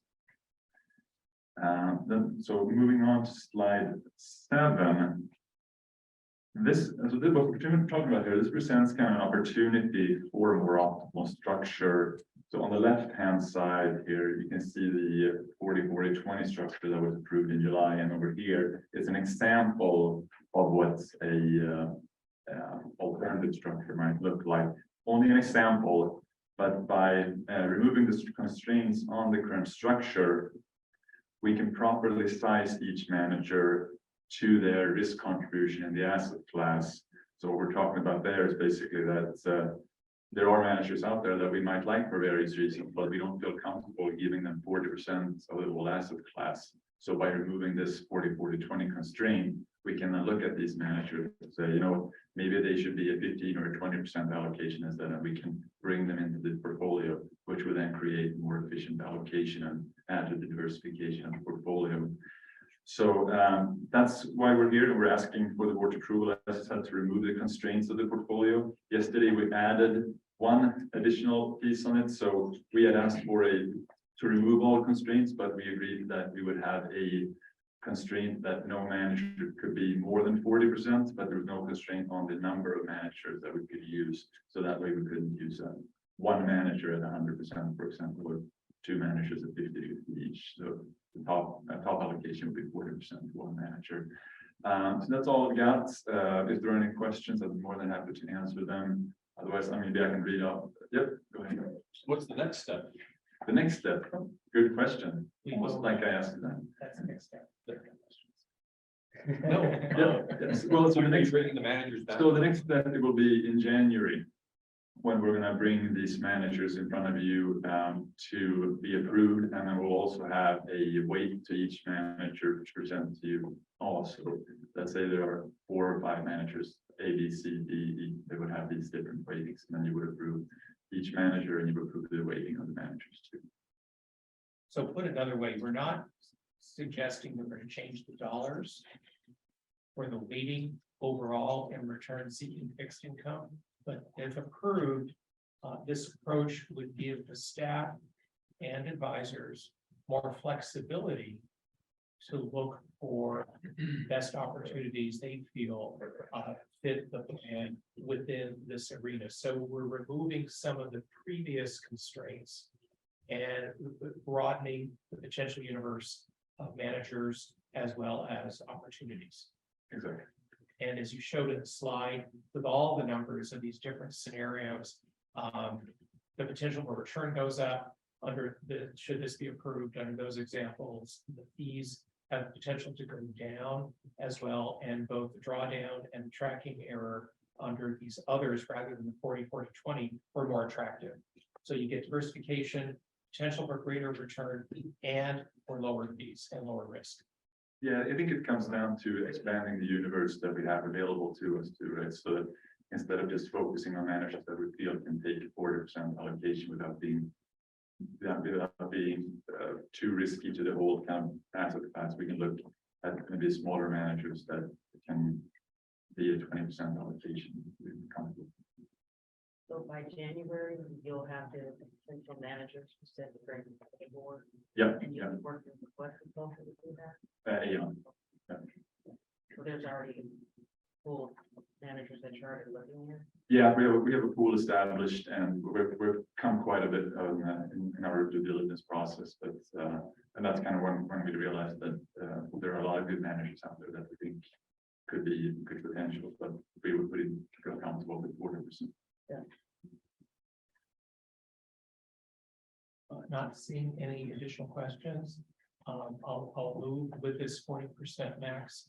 Do you want me to read back the motion for the record, or are we good with adding the 40% constraints on any manager? I don't have a language in front of me. Do you want? Yes, if you could, I think Okay, that'd be helpful, and then you could share it with Rosie. Yeah, it's the motion to approve the modified return-seeking fixed income manager structure to state that no single manager will exceed 40% at the time of initial investments, with no specification on number of managers.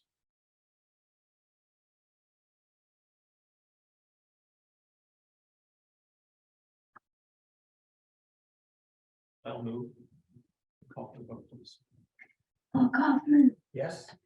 Lisa Marie Harris, Yeah. Fred Bartolota, Yes. Thomas Battaglia, Yes. Michelle Bush, Yeah. Natasha Kora, Charles Hawkless, Aye. Paul Woods, Louis Martin, Yes. Lee Wen, Yes. Clifford Cheerson, Yes. Roberta Spoon. Yes. And with that, Mr. Chair, the motion passes 12-0. Thank you. Thank you again, Andrews. The next action item related to a review and approval of the investment plan for private equity infrastructure allocation managed by Stepstone. This was approved at a vote of 4-0. And some of the slides, I will admit, I thought we saw them 2 months ago, but they're very similar in that this is very much a twin review of what we did 2 months ago for GCM Grosvenor. And so with that context, I'll turn this over to Jamie. Thank you, Jamie. Great, thank you, Liv. You actually hit my first point for me. So as Cliff mentioned, this probably does look familiar to you, and it's because you did approve the Companion Advisors Annual Investment Plan at the September meeting.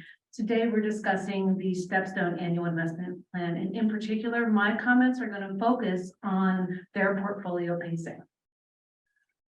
So before I get into that, let's look at the context of how this fits into the whole portfolio. So private equity and infrastructure falls into that 78% return seeking shown in the pie chart on the left, that blue section labeled return seeking.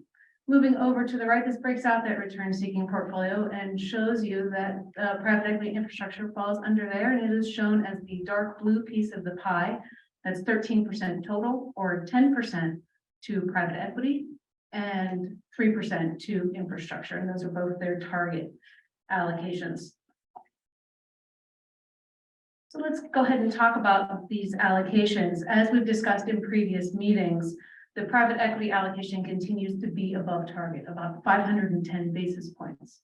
The chart on the right breaks out those allocations by advisor. Today, we're talking about Stepstone, which represents that tealish blue bar over there in that chart. Stepstone is 350 basis points above its target. And you might be wondering why. It's a good story. The portfolio has had strong performance, which has driven the market values higher. This has been pronounced by the pullback in public markets, which has caused the total fund market value to decline, causing that to look even more high. Looking over at infrastructure, Stepstone's allocation is currently at 1.7%, so just over their target of 1.5%. So Stepstone is planning to commit approximately $75 million in new investments in fiscal year 2023. And it's important that we continue to commit rather than not committing, because we want to have vintage year diversification. And the reason that this is important is because we're not sure how one particular vintage year is going to do. Is this year going to be better than next year? We don't know. So what we want to do is we want to continually invest across those vintage years.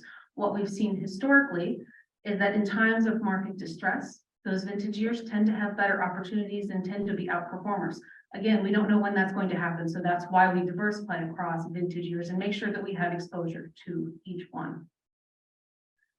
So I mentioned the $75 million. Well, how did we get there? Well, we ran different scenarios with Stepstone.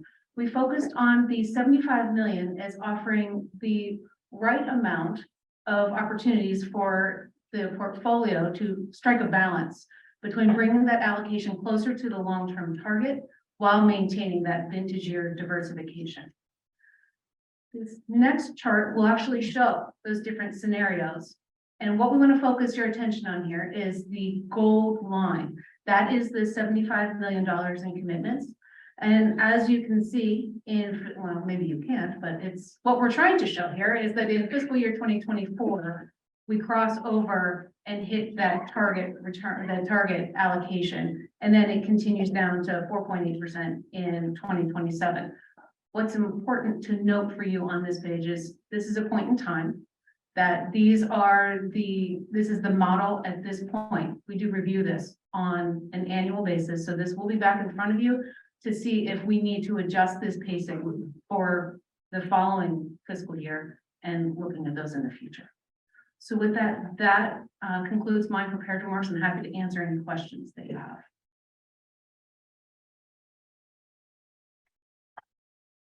Seeing no and hearing no questions, I'll make the motion to approve.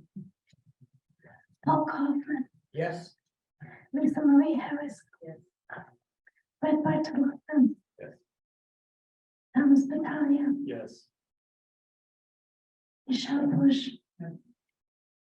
Natasha Kura. Charles Hawkins, Aye. Paul Lewis, Yes. Ray Machi, Yes. Leland, Yes. Clifford Cheerson, Yes. and Ruth Aspen. Yes. And with that, Mr. Chair, the motion passes 12-0. Thank you. The last action item, which was approved by the investment committee with a vote of 4-0, approved a $25 million commitment to a real estate fund called Waterton Residential Property Venture 15. And Jamie, if you could take us through some of your observations and some of the presentation made by the Waterton people yesterday. Sorry, just give me one moment.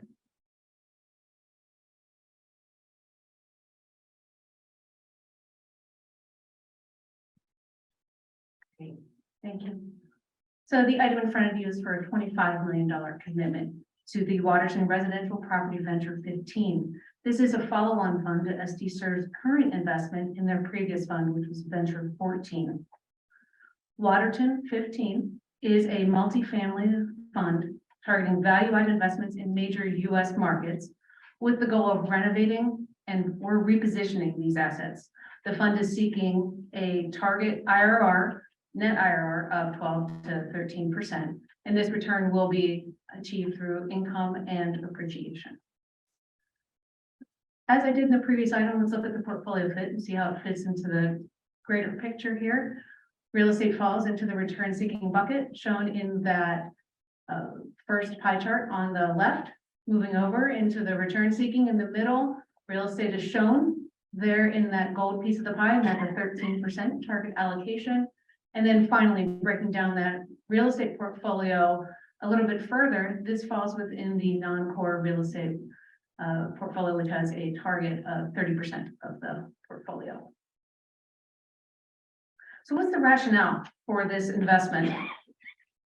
Currently, SDCERS current allocation to non-core is underweight at 26%. And addition of this investment will increase that non-core exposure to 28%. So still slightly below, but we're working on bringing that up. Additionally, compared to the benchmark, SDCERS is currently underweight to the multifamily sector. By investing in this fund, we can increase that exposure to approximately 28%, which is just below that benchmark exposure. And multifamily continues to remain attractive in this environment as the U.S. remains in a housing deficit and households continue to form. And then finally, to wrap up, Waterton 15 is a good fit for the SDCERS portfolio, as this is a highly regarded manager in which SDCERS currently has experience. They have a strong, consistent track record as well. The senior investment team averages over 25 years of experience working together, and the fund will continue their investment strategy that they have successfully employed in previous funds. And then finally, there are favorable economics. Investors participating in the first close, such as SDCERS, are eligible for a fee discount of 25 basis points, bringing the total fee to 100 basis points total. Jamie, something that you and I talked about yesterday that you could share with everyone here is assuming we do approve this on a pro forma basis, how large an exposure within real estate does SDCERS have to Waterton? Would it be our largest exposure? No, this would not be our largest exposure at all. The previous commitment was $20 million. This would take total commitments to $45 million. Some of our core funds are much larger than that. Jamie, quick question. What's the primary difference between Waterson 14 and 15? Location aspects or? No, it's really just a continuation of their strategy. They had run out of funds in Waterton 14. They raised a target amount. In this case, they're raising $200 million. So as they approach the end of that investment period, that which usually occurs over 3 years, when a majority of those funds are committed to investments, they begin to raise the next fund. And so this is just the next in the series. So they kind of stagger them as they go. Exactly. I think it's worth noting though, that in this new one, they have tweaked it a bit.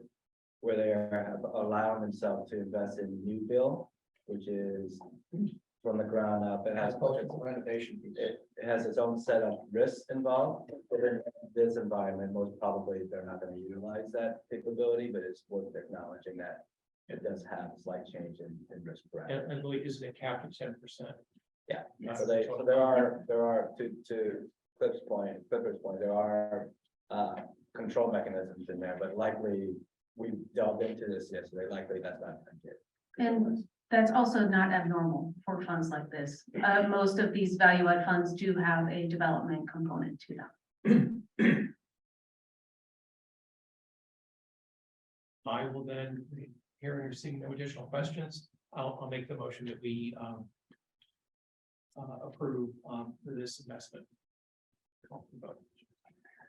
Kaufman, Yes. Marie Harris. Yeah. Fred Bartolotta. Yeah. Thomas Battaglia, Yes. Michelle Bush. Yeah. Natasha Kura. Yeah. Charles Hawquist, Aye. Paul Wiltz, Yes. William Maji, Yes. Lee Wen, Yes. Clifford Cheerson, Yes. Roberta Spoon. Yes. With that, Mr. Chair, the motion passes 12-0. Thank you, Rosie. Thank you, Jamie. We have one information item to share with you today, and then I'm done. Over the past year, SDCERS has worked to implement a framework for monitoring and reporting ESG information in its investment portfolio. ESG, environmental, social, and governance is the acronym and sort of the shorthand. This included the creation of an annual ESG report that is meant to provide manager-specific ESG data, and we received our first such annual report yesterday. The report, which is based on an ESG questionnaire given to each manager, shows that every one of SDCERS public markets managers has made a commitment to incorporate ESG considerations into their investment processes and has dedicated ESG resources, be they committees, teams, and or dedicated individuals to support that endeavor. Looking ahead, staff will work to present further ESG information on SDCERS private markets investment managers to the board. And that concludes my comments. Well, thank you very much for your business committee report. It's nice. I'd also like to compliment investment committee staff and Karina for making these things much more readable and comprehensive in terms of understanding this. I appreciate it. Thank you. So let's move ahead to questions and comments from our fearless leader, Greg. So, boring staff as the trustees as maybe the case. Go ahead. I don't want to hog the microphone, so if there's anything from the board before I start. All right. I had one thing, thinking back to Tasha's comment earlier about having the city come and do the 5 year, I would really like that. Personally, I don't know if I need to make a motion or anything like that, but I wanted to make sure I would find that valuable. I think it would be valuable for context. So I would like staff to work with the city if no one objects to invite them to come present what I feel the 5 year outlook is for the city's context. And I jump on that, though. I think that invitation would send it to the report as well. When you say 5 year, you want them to present their financial. Their 5 year outlook. Their financial outlook. Correct. If I may, if we're gonna invite the city, I think in fairness, we should invite the other. That's plan what you just sponsors. did. Oh, I didn't, I'm sorry. Great place. Need more microphones. And I'll start the motion, I guess, with that addition. As I'm hearing a lot of other silence, I'll take that as a consent. So staff will move forward and reach out to our plan sponsors and give them that opportunity. I have a question about that. Is that? Brett, is that to include their opinion on the options? No, No. just their forecast? I mean, they can voice what they want. It doesn't have any bearing on our decisions, but, and so I wouldn't preclude them from saying in the context of the city's this option or whatever, but. I mean, I guess to add to that, I think if we're inviting, I think it should be clear that we're looking for general information and not input from a fiduciary standpoint. If they choose to come on their own, they could certainly speak to whatever they are speaking to, but if it's the invite, I think we should be clear on we're looking for. Just the outlook. I'm sorry, I have trouble understanding what you're saying. That's I'd like to okay. hear. I was just saying that, that if you invite, if it's coming from us, you should be very clear that it's looking for general information. And. There we go. All right, is that better? Okay. If the invite is coming from the board, it should be requesting general information from a fiduciary standpoint. If they are coming on their own, certainly they are free to say what any of the fund sponsors would like to say. So. Thank you. And I just want to say that we actually did order more microphones, but regrettably, when we showed up, there was only 2. So, what we could do is probably just thinking forward in January, we'll have business operations. Normally we take action items first, but we'll just flip that around and have an information item. And then we'll follow it up with Chiron coming in and talking about the property decisions that need to be made. So. Greg, I just want to make sure I understand, what will we be asking them to present? I couldn't hear it.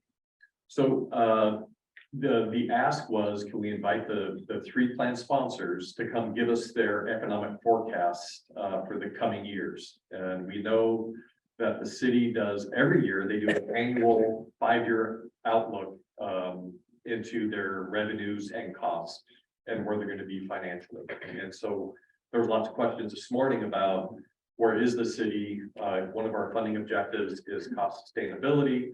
How does that play into that? Maybe it would be nice to have a little bit more information along those lines before we make that decision. Okay. How do I do, Brett? Perfect. Okay. I would like to suggest, assuming the board agrees in this, that when they do that, it's before we vote on the Proposition B piece, and that they not be present for the Proposition B presentation and vote. Just, I'm usually a say yes kind of guy, but here I'm going to do a little pushback in that it's an open public meeting and they really can't stay as long as they like. And it was interesting was today I was mentioning the city's finance team. I didn't know that they were actually in the back of the room this morning to hear our conversation. So the guests have come and gone, but it is a public meeting.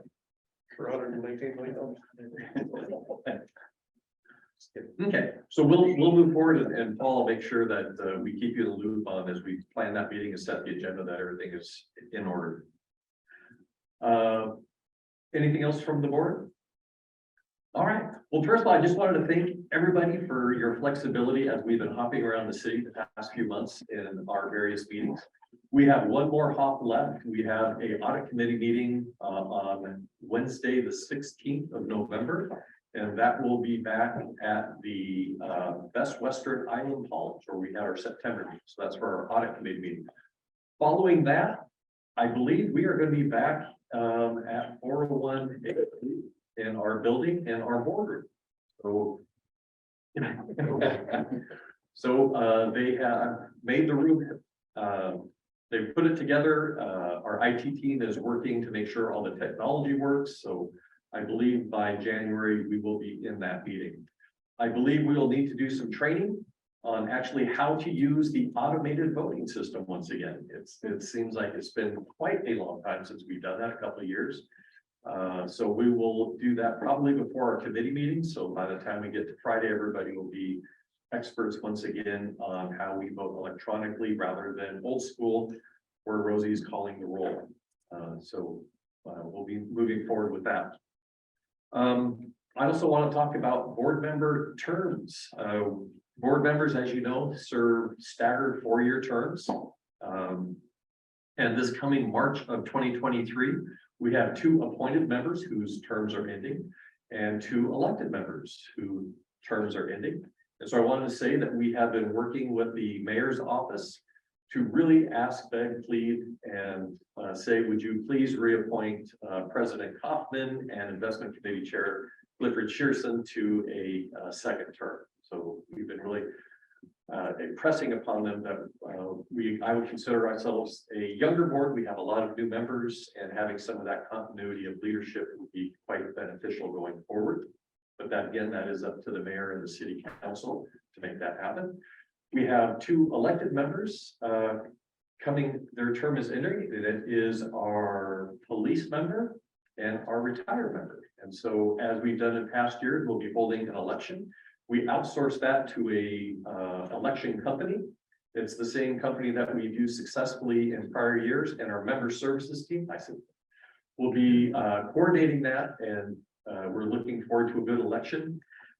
Just a little bit of a highlight. The nomination packages are going to be mailed out to the voting members beginning in late December, around December 23rd. We're going to be pushing nomination packages out. The nomination, people that want to be nominated have to get 10 signatures, and there's a website that they'll get that done. And that will be from the December 27th through the 16th. And then voting is going to take place online and via telephone from February 14th through the 28th. And we're hoping to get all of the results in time for the board to certify those elections at your March 2023 meeting. So we're a little FYI moving forward with that. We are starting to plan for the board retreat in February 2023. I did send out an email asking for feedback. And so thank you to the board members that took the time and energy to provide some feedback. What we're starting with, and there was some very strong response to some of the proposed ideas that were put out there. So there was an opportunity to say, hey, here's some potential topics, and hey, what are some additional topics? So in that email, and one of the ideas was on board effectiveness, and having a consultant come in and help us as a body look at board effectiveness and saying, what are our responsibilities as a board, and what capabilities do we have to execute on those responsibilities, and what additional skills as a board do we need to fulfill our fiduciary obligation in making sure we can take care of those responsibilities. And to me, it's a really exciting governance. It helps in a variety of ways. I think it's going to strengthen us as a board itself. It will also provide the opportunity to look at if there's any additional skills that we need. We can identify those and help build those in, and that can come through as training. So that also looks at how we approach our education, how we look at board education. Is our current education policy appropriate? There's some changes that we could use or make. So hopefully we can discuss that at the February retreat. Time allows, which I think it will. And also what I really like about this is it helps us, when you talk about succession planning and looking at skill sets of individual board members, and as terms end, as you're looking forward to add new members, what skill set should we be recruiting for? So it really helps with succession planning at the board also. So I really believe that it's going to be a very valuable experience, but it's going to require engagement from the entire board to make it very, very meaningful. But looks like that is one of the front runners right now on our agenda. But again, I'm going to be sending out the email again. So if you have not had an opportunity, or if you want to reply twice, that's fine too. Just again, provide your feedback. This is your opportunity to provide some feedback to develop that agenda. Greg, I have one quick question on that. With the mayoral appointments and the elected board members, how does that play into the evaluation that you were just talking about? I'm certainly confused by that. So with the appointed members, The process is that the mayor's office makes recommendations to the city council. And so we consistently work with the mayor's office staff and saying, one, if a board member is asking for reappointment, are they in good standing or not in good standing? So we provide some feedback, but again, it's up to the mayor's office what they'd like to do. The additional is when we talk to the mayor's office, I do share with them different attributes and backgrounds that we're looking for. So I already do this on an informal basis, but I think it would be much more valuable if we did it on a more formal basis and take a look at it. So for the appointed members, we're communicating to the mayor's office, can you please help us find candidates with these backgrounds or these experiences? The other thing that we look at in the elected members is that anyone is welcome to put their name in as long as they get the 10 signatures if they're a city employee. And it's nice is that we know what we're looking for, and we know people that are city employees. Identifying people and asking them if they will serve is appropriate. So it can also help us, even with the electeds, of saying, let's say that Lou wins the lotto. He's not going to be coming back on the board. Like I say, hey Lou, we're looking for somebody with some of these backgrounds on the police force. Can you recommend anybody that I might reach out to encourage them to apply? So there's a lot of different ways that we can help influence who's on the board, just to help us make us a stronger, better board. And by the way, I already think we have an excellent board. So I'm not saying the house is on fire at all. This is a very good, strong, professional board. Do we have dates, or can we talk about it while we're all here? Sure. Yeah, I have not canvassed the board for dates. Probably shoot for mid to late February would be helpful. Sorry, that date is for what? This would be a board retreat. Is it a half a day, all day? I'm gonna go 3/4 day. We're thinking that we could 6 or the 13. Mid to late February would be helpful. Washington's birthday. Okay. Well, I don't want to do it on Washington's birthday. It's probably need to stay away from that. President's Day is the 20th. That's the holiday. Those with have a difficult time. Yeah, I gotta check the kids' school schedule. So the week of the 13th. If some of you would like to throw out some dates, what we can do is we can canvass the board with those dates and then offer some additional dates. You know what? I can add that into the survey that I'm gonna send you. Yeah. Greg loves the doodle. Yeah, I'm good the whole week of the 13th, but it would just be nice to block it off. Because once it's not blocked, it's hard for me to negotiate something to be moved off when it wasn't there first. Well, we'll tentatively shoot for the week of the 13th. I will probably cross off the 14th because I have family duties that day. It's my birthday, thank you. It's your birthday. Perfect. Are on the topic of dates, are the 2023 working dates already set? Yes, they are. Okay. Go ahead. I would like to, yes, So please. again, the agenda items that you already, we're definitely going to discuss board effectiveness, and we're going to have a consultant come in, so. Yes, to help facilitate the discussion. And then we'll talk about board gap analysis. You didn't say those words, but you were saying. That's the same topic as we're looking at the skill sets of the board. The other thing that's really tied with that, I've been getting a lot of feedback with regards to the board education policy.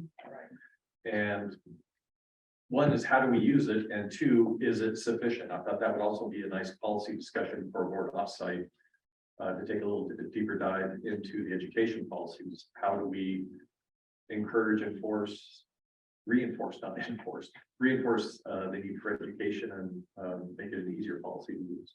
Thank you. And then with ESG, that on there yet? That is an idea. that's included in the survey. Okay, yeah. And again, the survey, I just threw out some topics just to kind of get people thinking, and then there's also areas for you to say, hey, Greg, this is really what I'd like to see, something that's not on that list, who's just really trying to help facilitate people giving feedback. This would be a great location for the retreat. This would be a really great location for the retreat. This place, I have to admit, Lou was going, well, Greg, can't we just move the SDCERS board right here? Very nice. Good idea. I'm apologies if I take just a couple of minutes. I know it's getting late, but I wanted to give a note of recognition to Natasha Colera for volunteering to be on the audit committee. Thank you so very Like, what much. did I do? Greg Kowalski had turned out, and we were, it's a very important committee, and we we're looking for someone from your body to come serve on the audit committee. So thank you, Natasha, appreciate that. And I also wanted to give a note of recognition to President Kaufman for being the welcome keynote speaker at our SDCERS annual membership meeting. So thank you, Paul. Along with, we had some other dignitaries there. We had presenters Marcel Voorhees, Rossman, Karina Coleman, and Cynthia Queen to provide an overview of the health and the status of what was happening at SDCERS. A special note of gratitude to Cynthia for being the Madam of Ceremonies. It's always fun, and Cynthia brings a lot of energy and happiness to the meetings. It was just really great to have her up in front. And I also wanted to give a note of gratitude to Jessica Taylor as our event coordinator, and to Jamie Hamrick, Anders Norman, and Dimitrios Halvis for their superior trivia treats distribution skills. So thank you very, very much. Also a note of recognition to board member Louis Wooden for serving as a panelist and moderator at Portfolio Summit Texas's LP Summit recently in Dallas, Texas. And he was on a panel that focused on ESG. And I was really proud of Louis because they said, I think it was like maybe the morning of the meeting or the night before, it's like, hey, Louis, by the way, could you please also moderate the panel? So thank you for that. And a note of gratitude to Karina and Jamie for supporting Louis and his panel with a lot of ESG information. So thank you very, very much. I would also like to recognize and thank Johnny Tran and Susan Youngflesh for their participation at the Calipers Attorneys Roundtable, where Susan served as chair and Johnny served as speaker. Thank you very much. I would like to recognize and thank Johnny Tran again for serving as chair of the Calipers Compliance Officers Roundtable. And Johnny was, as we mentioned before, he actually created this networking for compliance to bring it to a greater stature within the California pension community. So he brought a bunch of folks together. There was nearly 30 people on the call from all over the state. And I was able to be there for a couple hours, and I swung by Johnny's office after lunch and they were still talking about compliance. So appreciate that, Johnny. Nice work. I'd like to recognize and thank Marcel, Cynthia, and Karina for being featured speakers at the Retired Employee Association's October meeting, which did a preview of our annual plan. So I heard really good feedback from that. I wish I could have been there, but I was on holiday. So nice job, team.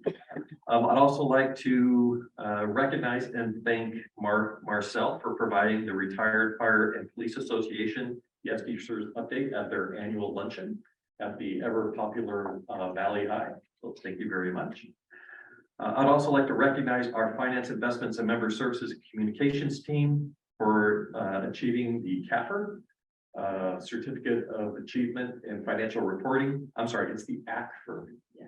Dang it. I saw Melanie Peters over there smiling at me. I'm like, I think I just made a mistake. And so this is really just an enhanced way to show our operational results and reporting above just basic financial statements. It's pretty comprehensive. I'd also like to recognize the team for achieving the PACFR certificate. So that's actually a condensed ACFR, and it's the popular version. It's like the little note page version of that. I'd also like to recognize SDCERS for being awarded the Public Pension Coordinating Council's Pension Standards Award, which recognizes us for meeting a variety of professional standards in plan administration and plan funding. And you'll see that this is all included in our ACFR on every year that we get that. The city's Independent Rates Oversight Committee, which serves as an advisory body to the mayor and city council on policy issues relating to oversight of the city of San Diego's Public Utilities Department, requested an update on the general health and plan funding at their September meeting. And my brief presentation slide to this body sparked some really good follow-up discussions with the committee, and apparently went really well because I received a 3 exclamation point email that said, "Excellent job today." So that was good. I would like to recognize Michelle Wegner-Malecki for being honored in her community for being the San Diego YMCA Coach of the Season for her outstanding contributions to the YMCA Greater San Diego community. And her certificate was signed by Todd Tibbetts, the president and CEO of YMCA of San Diego County, Dr. Patrick Frias, president and CEO of Rady's Children's Hospital, and Landon Donovan, the executive vice president of soccer operations and managers of the San Diego Loyal Soccer Club. Way to go, Michelle. Very nice. The SDCERS team loves to eat, and our most recent excuse was to have 2 cooking contests. Bragging rights for the best chili goes to Cynthia Queen. And podium finishes went to Jamie Hammer and Jessica Taylor. Bragging rights for the best wings goes to Anders Norman. With a podium finish to Raven Pacheco. Now, the best wings contest remains contested finish as it came to light that Anders' wife Marcy actually cooked the wings. And as such, this is being reviewed by the Wings and Things Rules Committee. What should be involved in those future? Importantly, I'd also like to thank the team that actually put on these 2 events. It is a lot of work that goes into these. The emails I kept seeing were coming from our very own Melody Hazard. So thank you, Melody. I appreciate you and all of that. So I'd also like to take this opportunity to welcome. We have 2 new employees. Andres Molina joined us from the city of San Diego to serve at our members call center. And as a San Diego native, he brings a wealth of experience from a variety of city departments in the SDCERS. And as Cynthia put it, he's got a real heart for customer service. So welcome him in the call center. And also Sean Kilpack as our new IT operations manager, in charge of managing our network hardware, cybersecurity, and desktop support.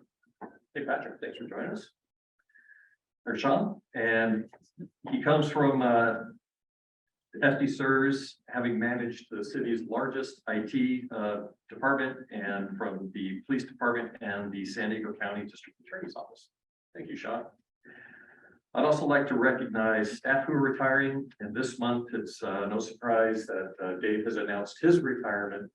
And I just really wanted to share with you, Dave, what a pleasure it has been to work with you this past 5 years. I know your career is long and storied, many decades beyond that, but it's at least since I've been here, it's been a real pleasure to have you on the team. And I'm really, really gonna miss you. Every challenge that we've had, things break, lights stop blinking, software starts stop worrying. And so you've always stood up and just said, yeah, it's bad. How do we fix it? You've always marshaled the resources to make sure that we're up and running. So Dave, we're going to see you all here.